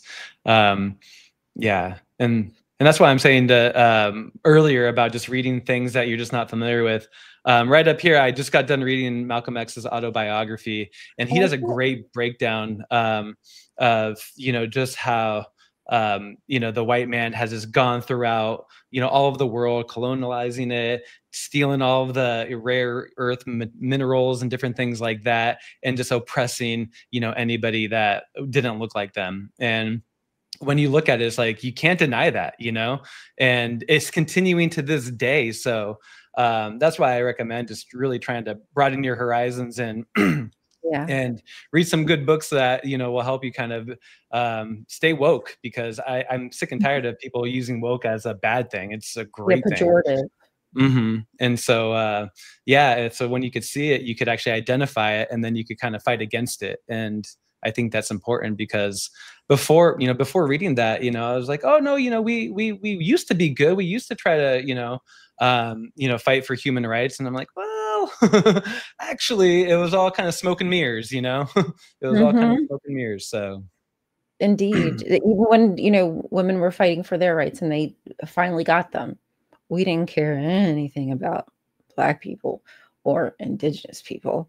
It's like, it was just all about this one specific group, instead of a unanimous, hey, we're all humans, we all deserve rights. Sadly, again, I grew up differently. I was a Jehovah's Witness. I had a completely different perspective of the world, but it is definitely not what I thought it was, which is why I feel so drawn to just be a part of it, to be apprised, to know what's happening, to not turn my back, to not be ignorant anymore, to not excuse, to not be indifferent anymore to what's happening, and be in my own little world. You should have a little balance, because you'll go crazy. You will go crazy. I mean, if you had to live every day with, what Palestinians are facing, you would be crazy. They don't have that privilege. But, whatever you have to do to keep your wits about you and stay in the know, I think that we need to do. And there's not much option. Again, we're at a very big tipping point. And I think there's too many good people here. I say I hate people all the time. I do. I say I hate people. But quite frankly, the girls on Java and Jugs, Dr. Kip, there's just so many. I know there's good people, I just know that, and we will win. It's just going to take us not looking away and be the people that we thought we were. Right. Yeah. I was just looking at, it looks like we have a troll in the chat, and even people that are that douchey, I still want them to have healthcare. I still want them to have food on their table. I think Theo was cooking them for a little bit, and then he's like, I'm done with you. But yeah, sorry, I was just taking a peek at that. But yeah, I mean, even though there are terrible people on this earth, I think having a common ground, knowing that sometimes, hurt people. People have different upbringing where they're just fed BS, growing up. But that doesn't mean that we should ship them off somewhere or anything like that. If they're still law-abiding people, they deserve healthcare. Well, I mean, prisoners deserve healthcare as well. And prisons have a whole other problem as well. Oh my God, that's just a whole nother show. My point is, even terrible people deserve basic human rights. And yeah, so yeah, there's a lot of lies that we have to dispel. I mean, I'm Are you kidding me? What timeline is this? Every time I hear a Democrat say something Islamophobic, like it's nothing. I'm like, wait, you're a Democrat? Am I sure I'm a Democrat? Because I'm feeling like something ain't right here. Like nobody wants Sharia law. Are you dumb? Are you absolutely dumb to even think that that's a possible? That is our biggest worry right now. That's on our radar. We literally have Christian Sharia law. What is actually the problem here in this country? Because they are allowing capitalists to rake us over the freaking coals. They're intruding in our education system. They're not separating church and state. I mean, I could go on and on about all the things that are happening in this country because of Christian extremists, Christian radicalism. That is not even something that we need to be worried about right now. That man Zoran, his wife is a beautiful woman. I think she's a very smart, intelligent person. He's not keeping her in a closet somewhere. It is just the most silliest, ridiculous things that they try to pull. And they're just showing how racist they are. Incredibly racist. I never thought that it was okay to be Islamophobic, but nowadays it seems like it's NBD. Par for the course. Par for the course if you're going to be a politician. Yeah. And so that's why I was so happy to see Zoran just smoke, Cuomo.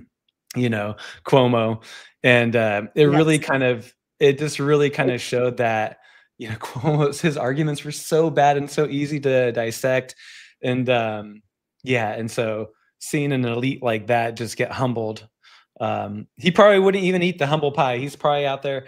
I think somebody was saying that, he was going to be a lawyer for Bibi Netanyahu.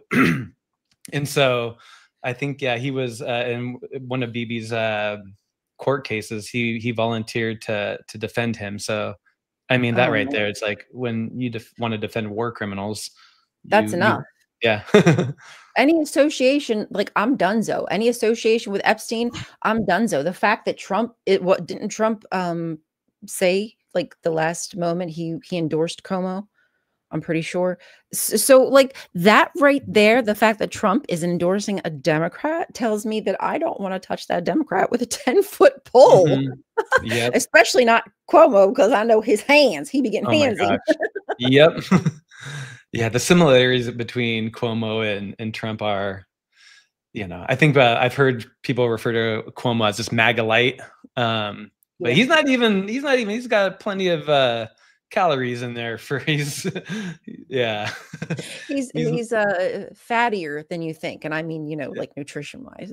Exactly. Yeah, it's not a light soft drink. Lots of carbs. Yeah. Oh man. Okay, so we're at an hour and a half. How are you feeling? Do you think we should wrap it up? Was there anything that you feel like we need to put on the table? I thought that survey that you shared you want me to share that? Because of recently, the survey really shows a breakdown between the sentiments of what's going on with the Palestinians and the citizens in Israel right there. And because one of the things that recently was uncovered, I don't even know if it was a year ago or within the past year, there was an IDF soldier who was on video graping a Palestinian prisoner and got indicted for it in Israel.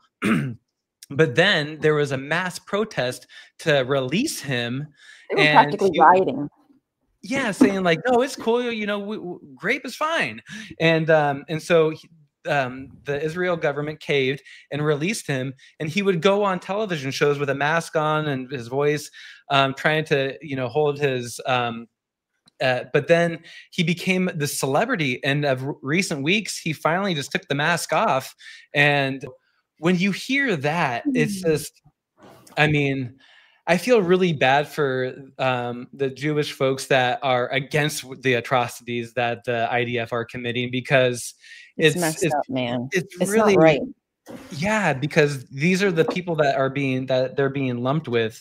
It's kind of like I was hearing that as we fight for the Palestinian rights, sometimes the GOP will say like, oh, so you're a Nazi, oh, you're anti-Semitic, and so I kind of take the perspective of, you know, the Jewish Voices for Peace, those folks who are, you know, speaking out against the genocide.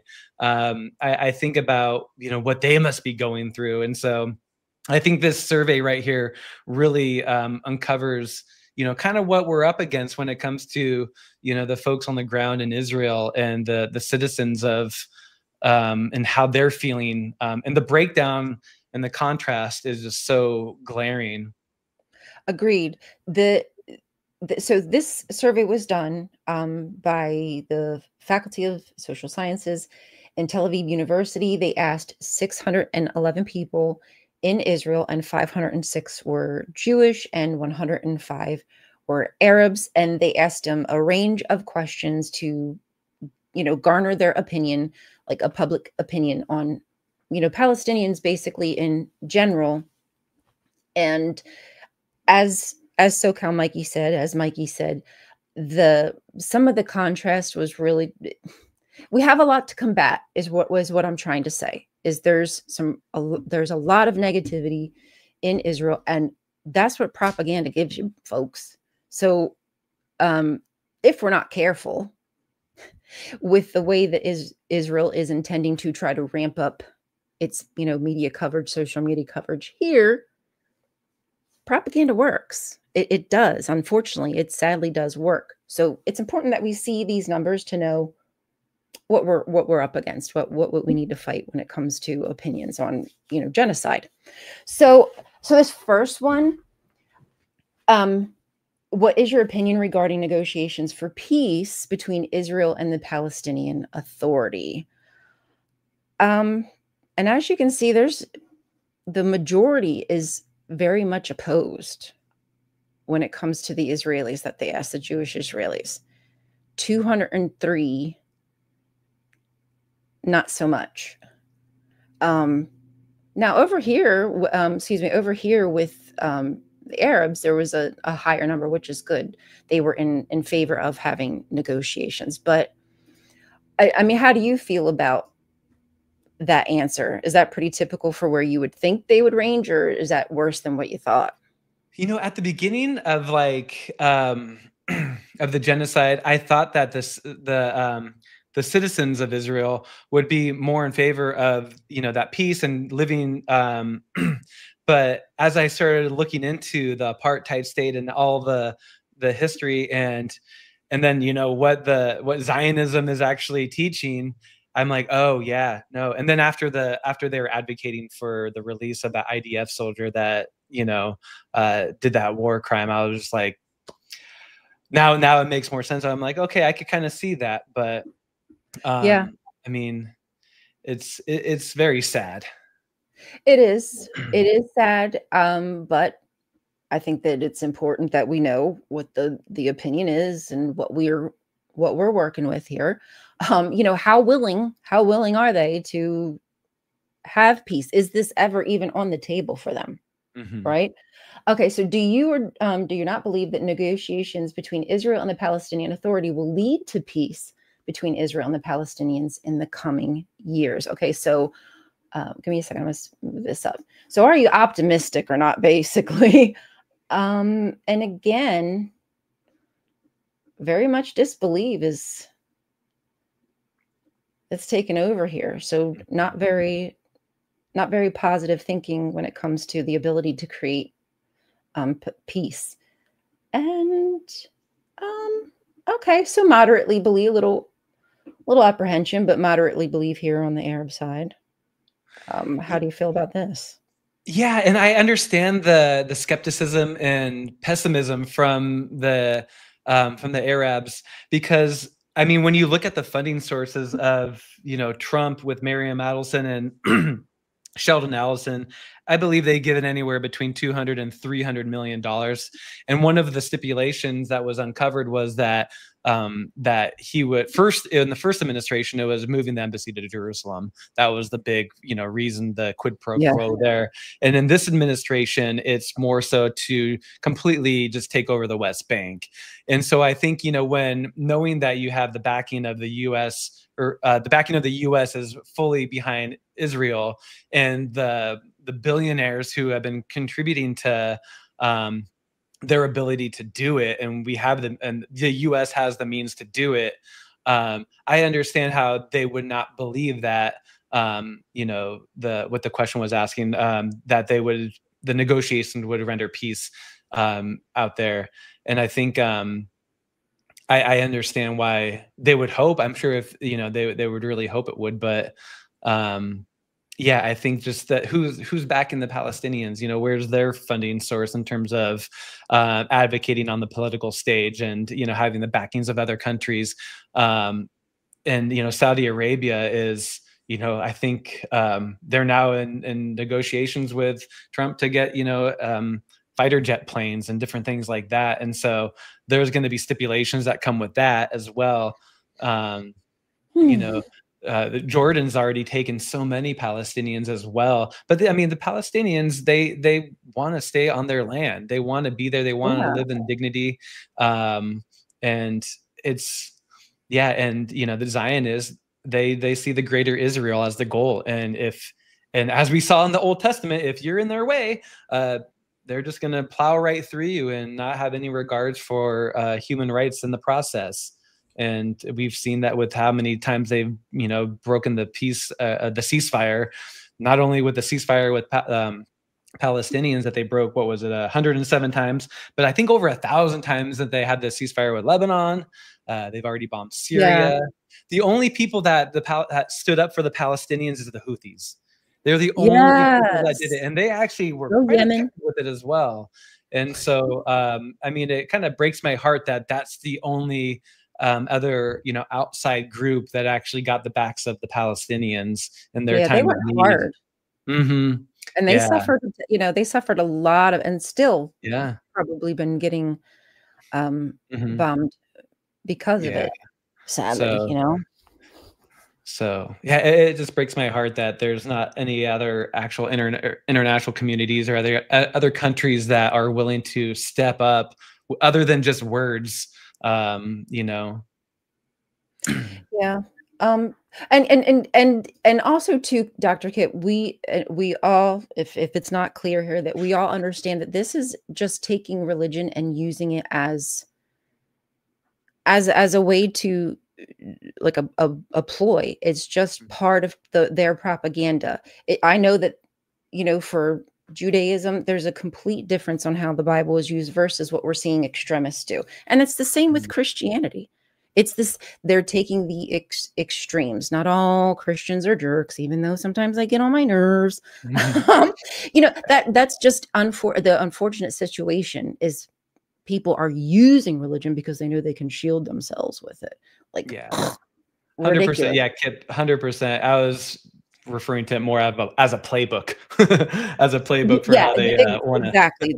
That's exactly what it is. It's just using this non-historical book as a means to back up your hateful rhetoric, right? Because we could just as easily pull like all the nice and fun things from the Bible. They just want to pull all the nasty things that back up what they want, which is, colonization. That's the grand scheme. That's the great plan, is colonization. Mike Johnson, Grinder Johnson, I think is his new nickname. He took the heifer out there, so he's trying to make that fictitious book into actual real life.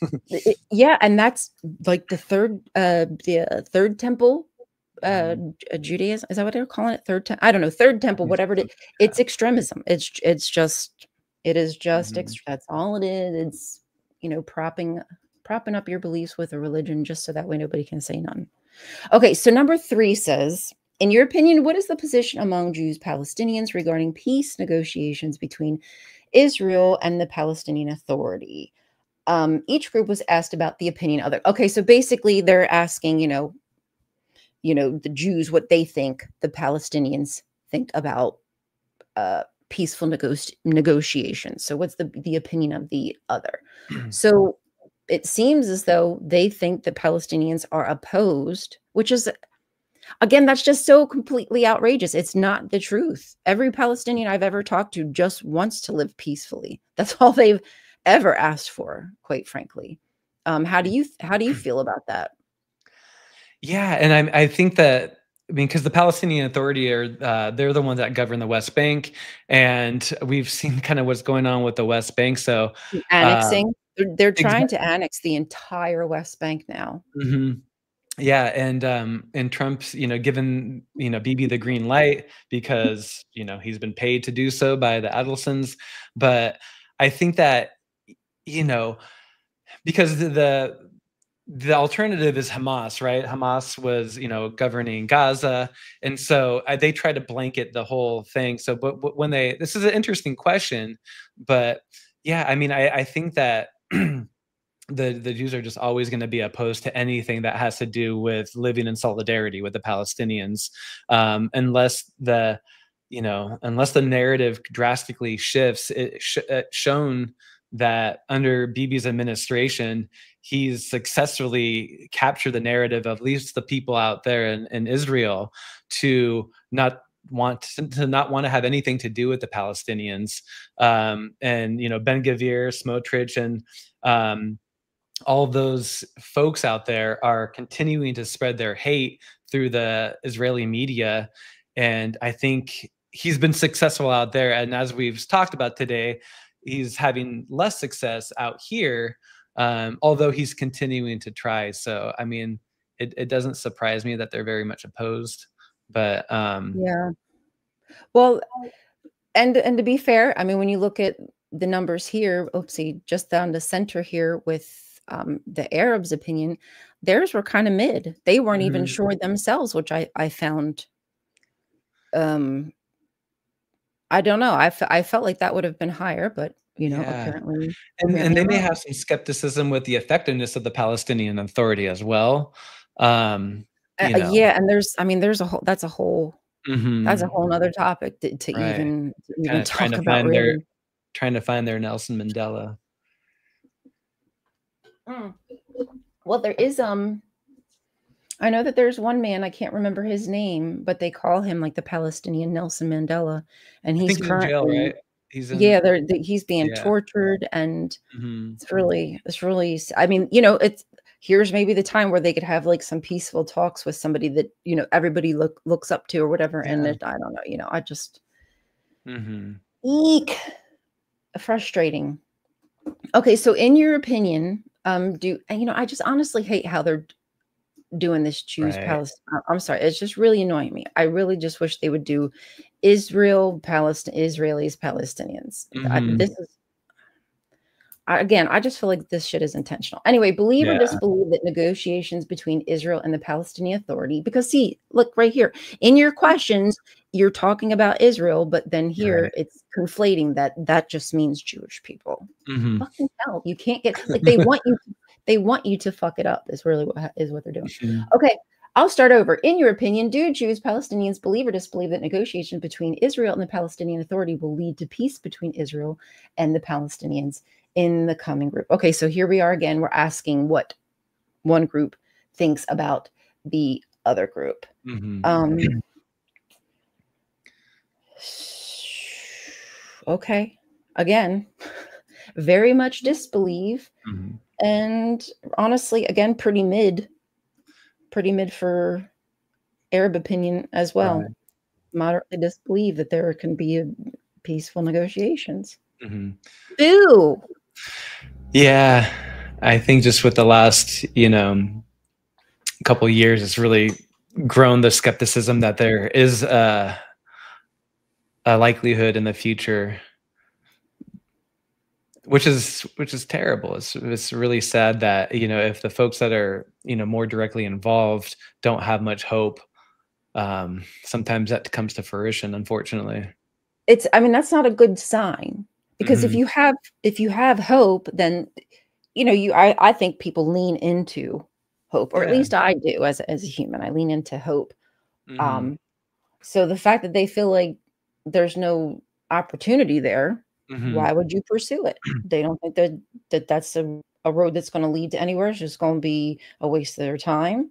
And again, that's intentionally how things are probably painted over there. So they think there will never be an opportunity to do so. Mm-hmm. Yeah, and Disappointing. I think Theo nailed it right there. That those questions are all evading the core problem. Zionism isn't compatible with human rights. 100%. 100%. And that's the other thing about these surveys.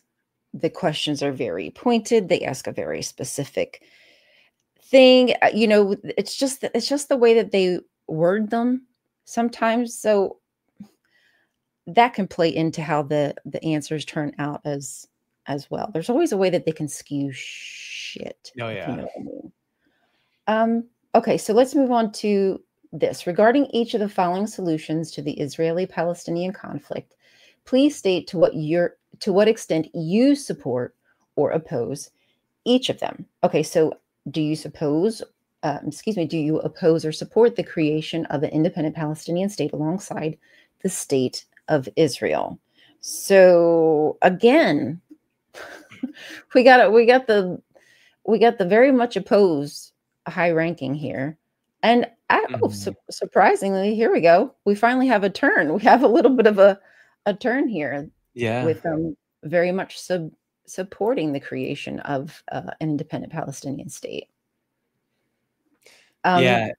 As far as I know, that Israel's never even had a blink, a thought in their mind that there would be State another solution. state. Yeah, no, Yeah. no, no. Yeah. Yeah. And again, I could just almost feel the skepticism of the Palestinians saying like, are we really going to be independent? And it because they probably know that Israel's never gonna want that. Yeah, it's never been put on the table. There's been numerous times that that option was on the table, and they've done every and anything that they could to undermine it and make sure that that didn't happen. So that's only Mhm. because of Israel's viewpoints. That's not because of Palestinians. Palestinians have Right. been waiting for this moment. It's Mhm. always been, and it's sad just the way that media twists. Oh, they've always been given options and they never wanted to take them. That's actually not. Accurate. It's really just not the case, the truth. Okay, so how do they feel about the creation of a binational state between the Jordan a binational state between the Jordan and the Mediterranean Sea with full and equal rights for Jews and Palestinians? Okay. Okay. Okay. So yeah, that Surprise. hell no. I think that was a Yeah. resounding hell no. Mhm. Yep. Yeah. Okay, moderately support here on the Arab side. Yeah, so Okay. more than half support or moderately support, whereas not even what, barely 7% of the yeah. It No, it's kind not of much. revealing how they feel about, anything to do with Palestinians getting just basic human rights. Right. They just don't want it.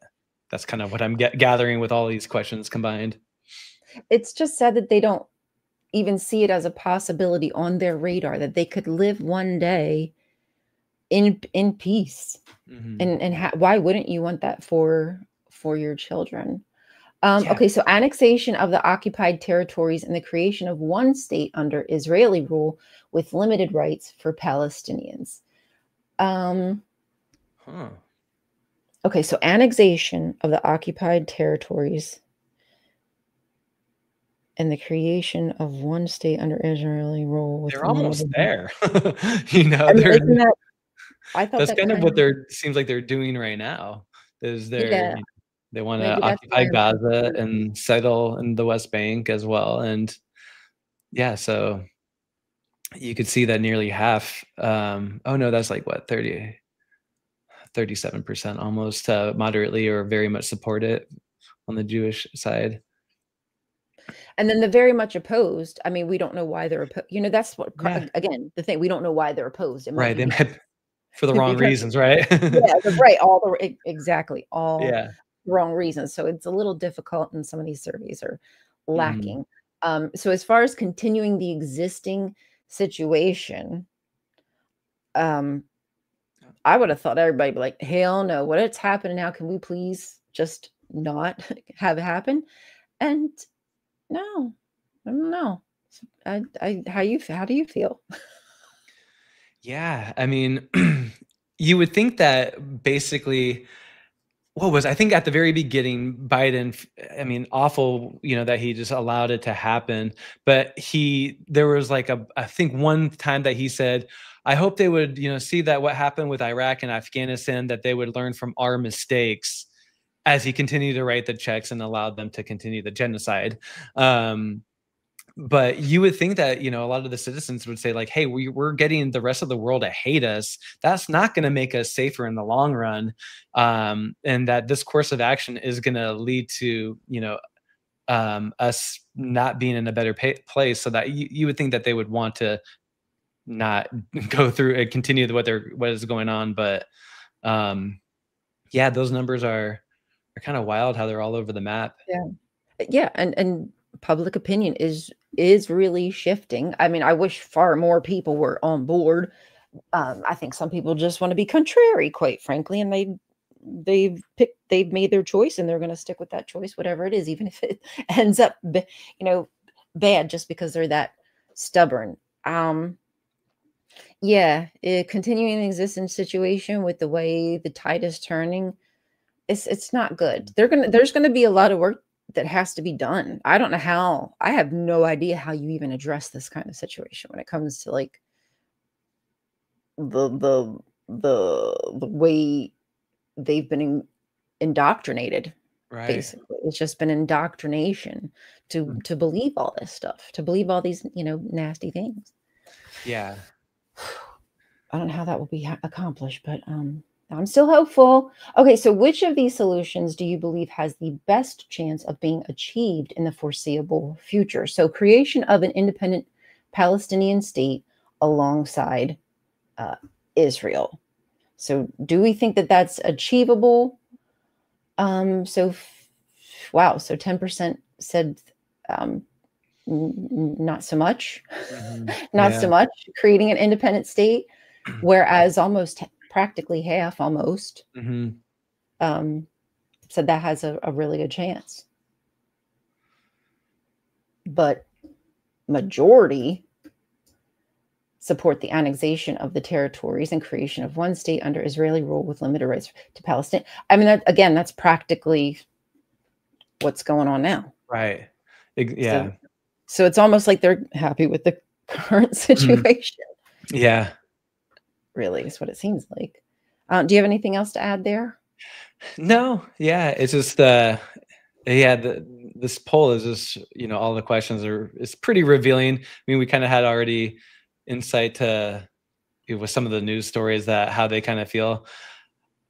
And as it continues to go on, and now that all the hostages have been released and, they're still continuing to try to take the territory, and still the bombings continue, the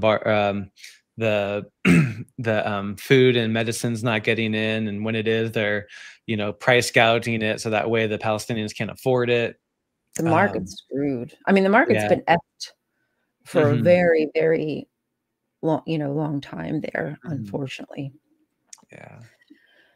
Okay, so continuing the existing situation, boy, again, so that seems to be where more people landed here. A little less there with the Arab population. Oh, surprisingly, some were not sure. I don't know how you couldn't be sure, but I mean, I guess if you're not sure, you're not sure. At least you're being honest. I guess you're honest. Oh, man. Okay. All right. So to what extent do you believe that continuing the conflict with the Palestinians harms or does not harm Israel? Okay. So I guess they're asking them, what do you think the public opinion are? Wow. Nearly half actually do think that it's greatly harms the. Yeah. But their solutions are all ass backwards. Right. It's like, okay, if you recognize that, could you maybe listen to reason with what a solution could possibly be? Is there a possibility for that to happen? And it seems like a majority as well agree on this side here that what's So happening is harming. a little ray of hope right there. At least they realize it. Like, okay, they're picking up something that we're putting down. What should now be the most important objective of the government in the war? It's not a war, by the way. I know. Again, I don't like how this. I was just saying that this is there's so much Israeli bias on these questions. Yeah, they're based. These questions are absolutely based, which is what I was trying to say. So just, be mindful of what they're being asked and how it's worded. Okay, so a majority say that their main focus is getting the hostages returned in any way possible. Whereas, okay, less so, but I mean, still, that's a large number in considering the destruction of Hamas in Gaza any way possible. Wow. So less here, more so here. The Arabs, their main focus is the hostages, right? Which is where I get, I'm guessing that's what you would be hoping for, is for everybody to return home. So it's just kind of interesting that that number's so big there. Anyway, right. And it ignores all the Palestinian hostages in that question. So the fact that there's 10,000 Palestinian prisoners of war in their prison system, and they don't get trial. So like what they're trying to do here, they just pick people up off the street and throw them in jail, and they now the death penalty. We didn't even get to talk about the fact that they're I don't know if it passed or if they're voting on it or what, but they're trying to get a death penalty passed for if you harm an Israeli or something like that. Because they're pro-life. Because they're pro-life, I mean, it just shows you that they feel as though their life is more valuable than other people. Like there is not a equal trade here when it comes to value of life. What was the question again? Oh, in your opinion, was the desired political security arrangement in Gaza after the end of the war from a security standpoint? Okay, so from the security standpoint, what is the desired political arrangement in Gaza? Of course, it would be full Israeli control. I mean, at least here, this is a little more reasonable with control by international and regional forces. I just don't know why we can't help Palestine get their whatever picked out and, let them do what they need to do. I mean, give them the support that they need. Why is it that the Palestinians aren't involved in their own care? That's absolutely ridiculous. How do you ignore them in the scenario? Yeah, it's wild. And sadly, because the erosion of trust with the Palestinian Authority, I just don't know that they're going to. I don't know if that's going to happen. Are they ever going to be able to be in power again? Yeah, and I think that was kind of the goal, probably, of Israel as well, just to completely dismantle their respect and their ability to do anything effective. Yes, exactly. There we go. I just modded you, Lil. I'm sorry. I'm so busy reading this. I haven't been able to pay as much attention as I could in the chat. So mods are mods. Mods are mods. Oh, somebody. Oh, bye, John. Foppy. Thanks, Foppy, for joining. It was great to see you. Check out my page if y'all get a chance. Oh, yes, please. In fact, I should probably be sharing your link. It is in the description, folks, just for what it's worth. But if you new to the space. Yes. If you just give me 1 second, I can pull up yours. It's in the description, so I'm just going to go down here. I'm going to cheat. Pickles indeed. Oopsie. Copy. There we go. Okay, that's the @ Yeah. Not the link, sorry. That's the @ but you should be able to find it from that. So anyway, yeah, so really sad. I don't know what will happen with Pal Authority. I don't know will ever have any good standing, and if public trust will be there. And I'm not just even talking about Palestine. I'm, the world over, since they're Right, so right. nosy, they got to be involved. Again, from a political civilian standpoint, oh, okay. Well, I'm surprised to see that there's a majority here Okay. is controlled by international and regional forces. So Right. even they're sick of it. They're even at a Mhm. point where they're just effing sick of this ish. Yeah. Yeah. I mean, a little hope, a little ray of sunshine there. I mean, it's not much, but I'll honestly, at this point, I'll Yeah, take 'cause anything. I'm so right. starved for good news. I'll take Mhm. what little bit I can. Maybe that will Yeah. finally push them over into having some hope for, a better outcome. Yeah, and even a third. Yeah. Maybe. So to what extent do you support or oppose the establishment of Israeli civilian settlements in the Gaza Strip after the end of the war? Oh man, this shit pisses me off. Yeah. Okay, so again, it's a majority here. A majority completely support occupying more territory, which again to me just seems like more danger. More danger. Like what Right. you continue to put yourself in danger through your behavior, through your actions, and then are shocked when there's a bad outcome. I don't understand. Yeah, and then I wanna know who those 5 the 4.8% that actually completely support it, for the oh my God, gosh. right? Like derp. Yeah, What are think you doing here? I I don't think I just saw a know. poll that, like, 4% of Democrats support, like, the Trump administration, and I'm like, "Who? What? Oh, Fetterman." There we go, that's right, there, it's probably him. Yeah, that's not good. That's really bad. It's why yeah, I Um, mean, just uh, completely against your own interest.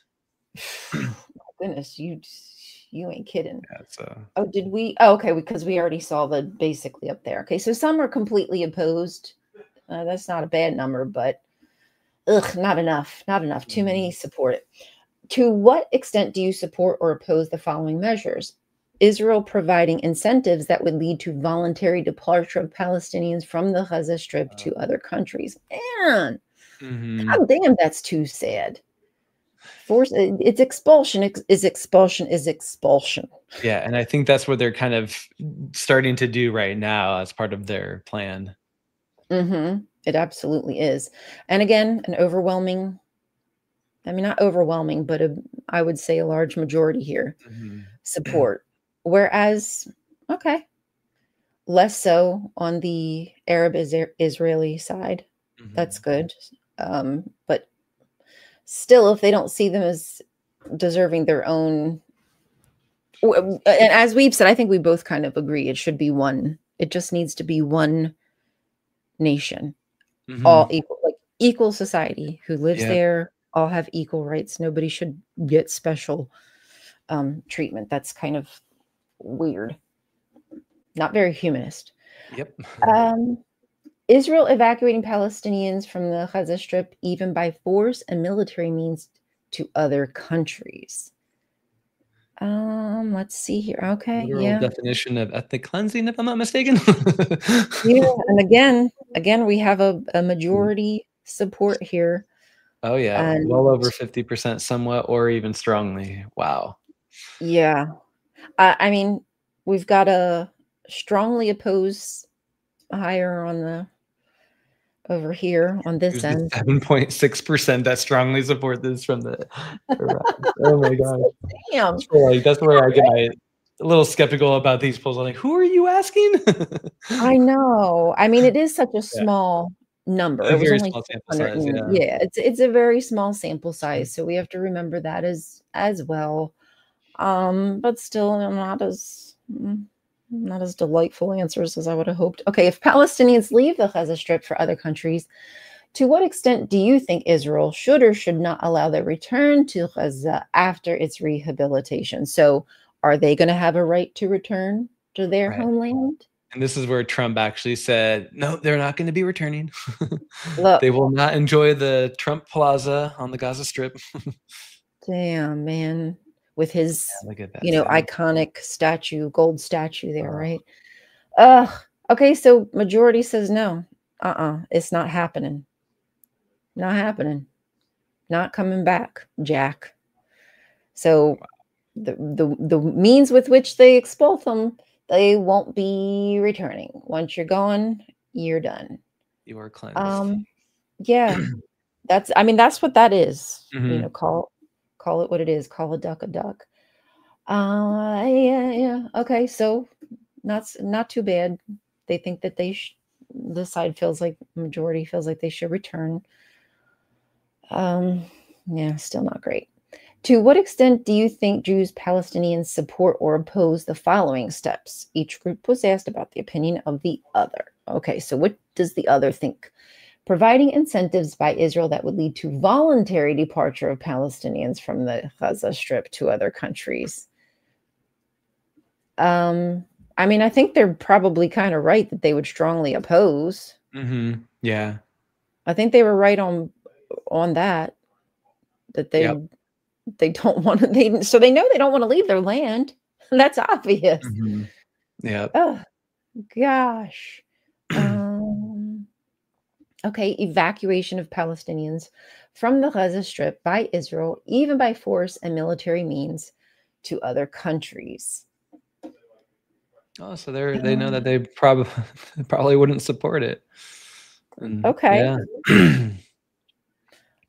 Okay. These answers are really kind of confusing me, but okay. I just like what I need to know exactly. What does this mean? Right. Like they're what asking exactly? the Jews if they think that the Palestinians would support being forced out of their land by by the military means. And they're like, oh, probably not. They probably wouldn't like that. And At then least they know the that. Arabs were like, yeah, the Jews would probably, support that. At least half of them would. Oh, yeah. They've caught on. Okay, so to what extent does the stance of the current US administration influence the likelihood of implementing the following policy? The creation of a Palestinian state in parts of Judea, Samaria, and Gaza. Okay, so what does the US administration support? Does it greatly? So, okay, so I don't think it has. I don't think they think it really helps at all with the Yeah. US being involved. Yeah. They're like, as long as you keep sending us money. Exactly. We'll keep doing our healthcare for all in Israel as long as you keep sending the weapons. Yes. All is well that ends well. Compared to the other answers, not too much change here. The annexation of all Jewish settlements in Judea, Samaria, and Israel. Okay, so what do they think that the Palestinians think about the Jewish settlements being annexed? Okay, so they think that it greatly. Wait, am I reading this right? Hold on. So I'm sorry, guys. Am I reading? What is this thing? Oh, my bad. Okay, so the U.S. administration being involved. I apologize, you all. I apologize. Okay, so they think that it relatively increases the likelihood. So they think that they really think that we would annex them. Yes.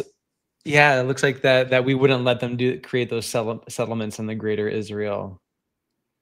Oh, okay. Okay. I was thinking they meant, hold on, what did I think they meant? Maybe I don't know what I thought they meant, to be fair, at this point. At this point, I could be completely confused of what they meant by the annexation. Okay, well, how about we just keep scrolling? Oh, that's it. Yeah. Okay. Wow. A lot of work to do is, I think, what that tells us. Yeah, that it seems like the Jewish citizens in Israel have really no desire to live side by side with the Palestinians, where the Palestinians have equal rights as they do. And in fact, it seems like they're mostly opposed to it.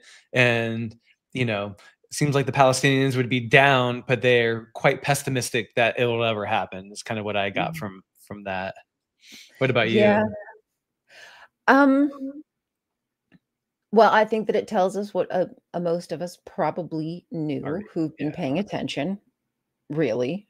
I think there was possibly maybe only one or two answers that surprised me, but unfortunately, Mhm. I would need more information to even know what those answers meant, Mhm. which is, I guess, how it goes with surveys. Um, man, what do I think? There is there's going to be an undertaking when it comes to the education systems here and over there. There has to be. There will have to be, in order to combat, again, all of the indoctrination Mhm. that has been there for, since the 1940s, or honestly before that. But I'm certain that that's like the ramping increase. So this is not going to be over anytime soon when it Mhm. comes to,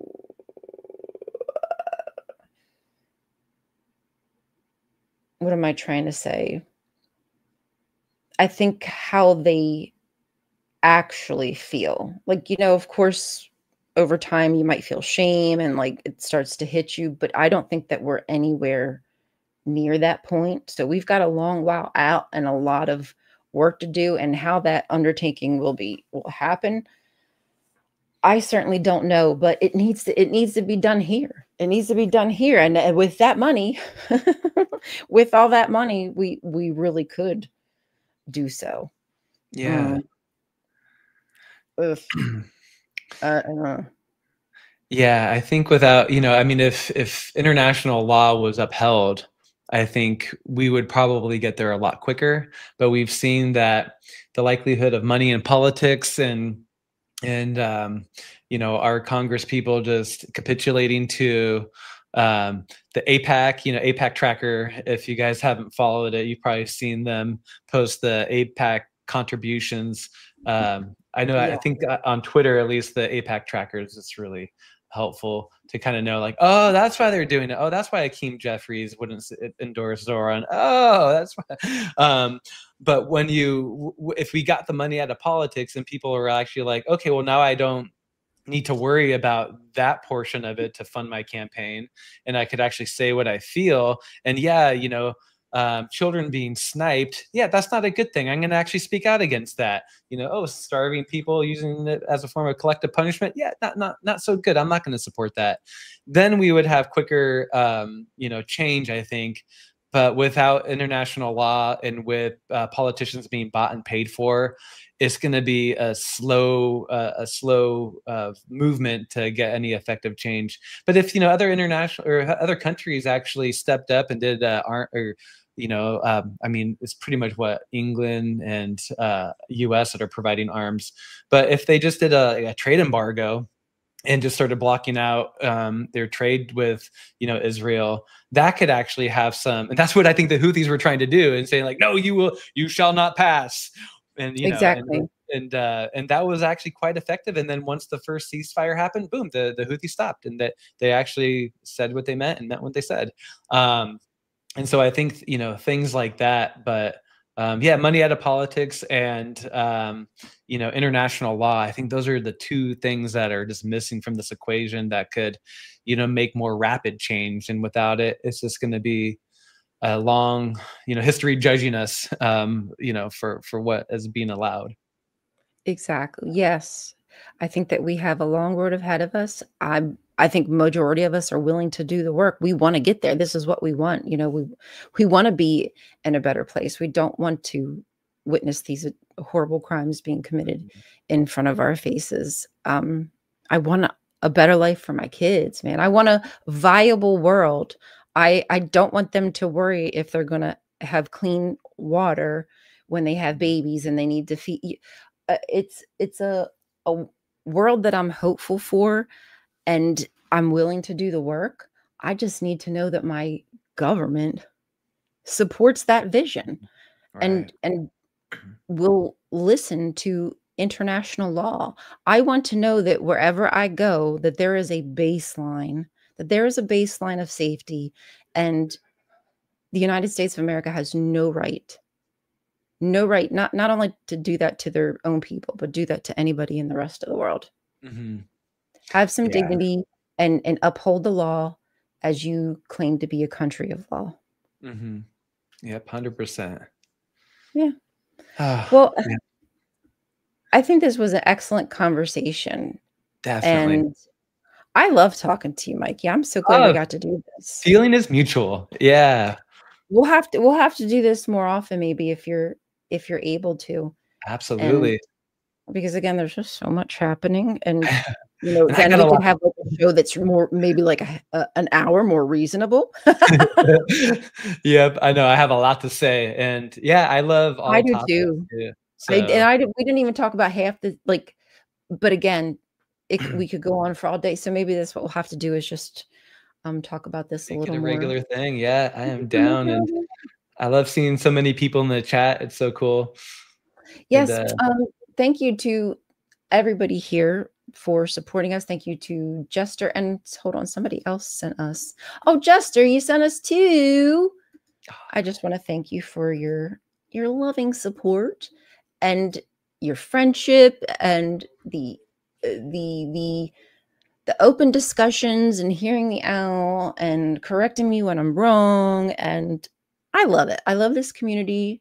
I think it's great. I think we have a lot of potential, and which is good because we've got a task at we have a big task at hand, and the Palestinian people are counting on us, man. You know, the kids are counting on us, and they're watching our children.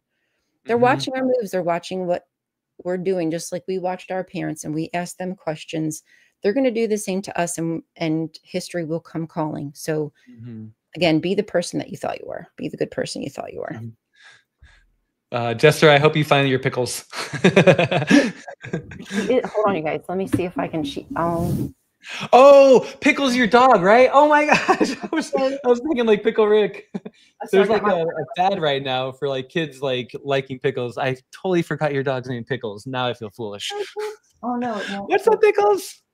There we go. Say hi, baby. She wants to go out. She's trying to tell me it's time to go outside. Oh. Okay, we're coming, baby. Adorable. We're coming. Can I have a kiss? Yes, I love that baby. Okay. Mama's coming. Oops, sorry. There we go. Okay, well. Yeah. Might as well wrap up the okay. Now my mouth is a little wet there. Sorry. Oh, thank you, Lilith. Oh, well, hello. Now you coming up here? Okay, that's a surprise. Yeah, what up, Pickles? That's a surprise. Hi, I love you too. So well, cute. I think she's trying to say thank you for supporting the show, Lil and Jester and everybody here in the audience. And thanks, Mikey, for joining us today. And hopefully Mommy will talk to you soon. Okay, that was a creepy way to end this kind of show. But yeah, thank you guys all so much. Yeah. Thank you again, hun. We'll talk soon. Yeah, absolutely. Can't wait till the next one. Yeah. Have a great day, everybody. Please keep Palestine in your mind. Call your legislators. Get in touch with local organizations, your food kitchens. Any way that you can help the community is where we need to be, holding hands with each other and making this a better America. The America that we thought it was. All right. Love you. Bye.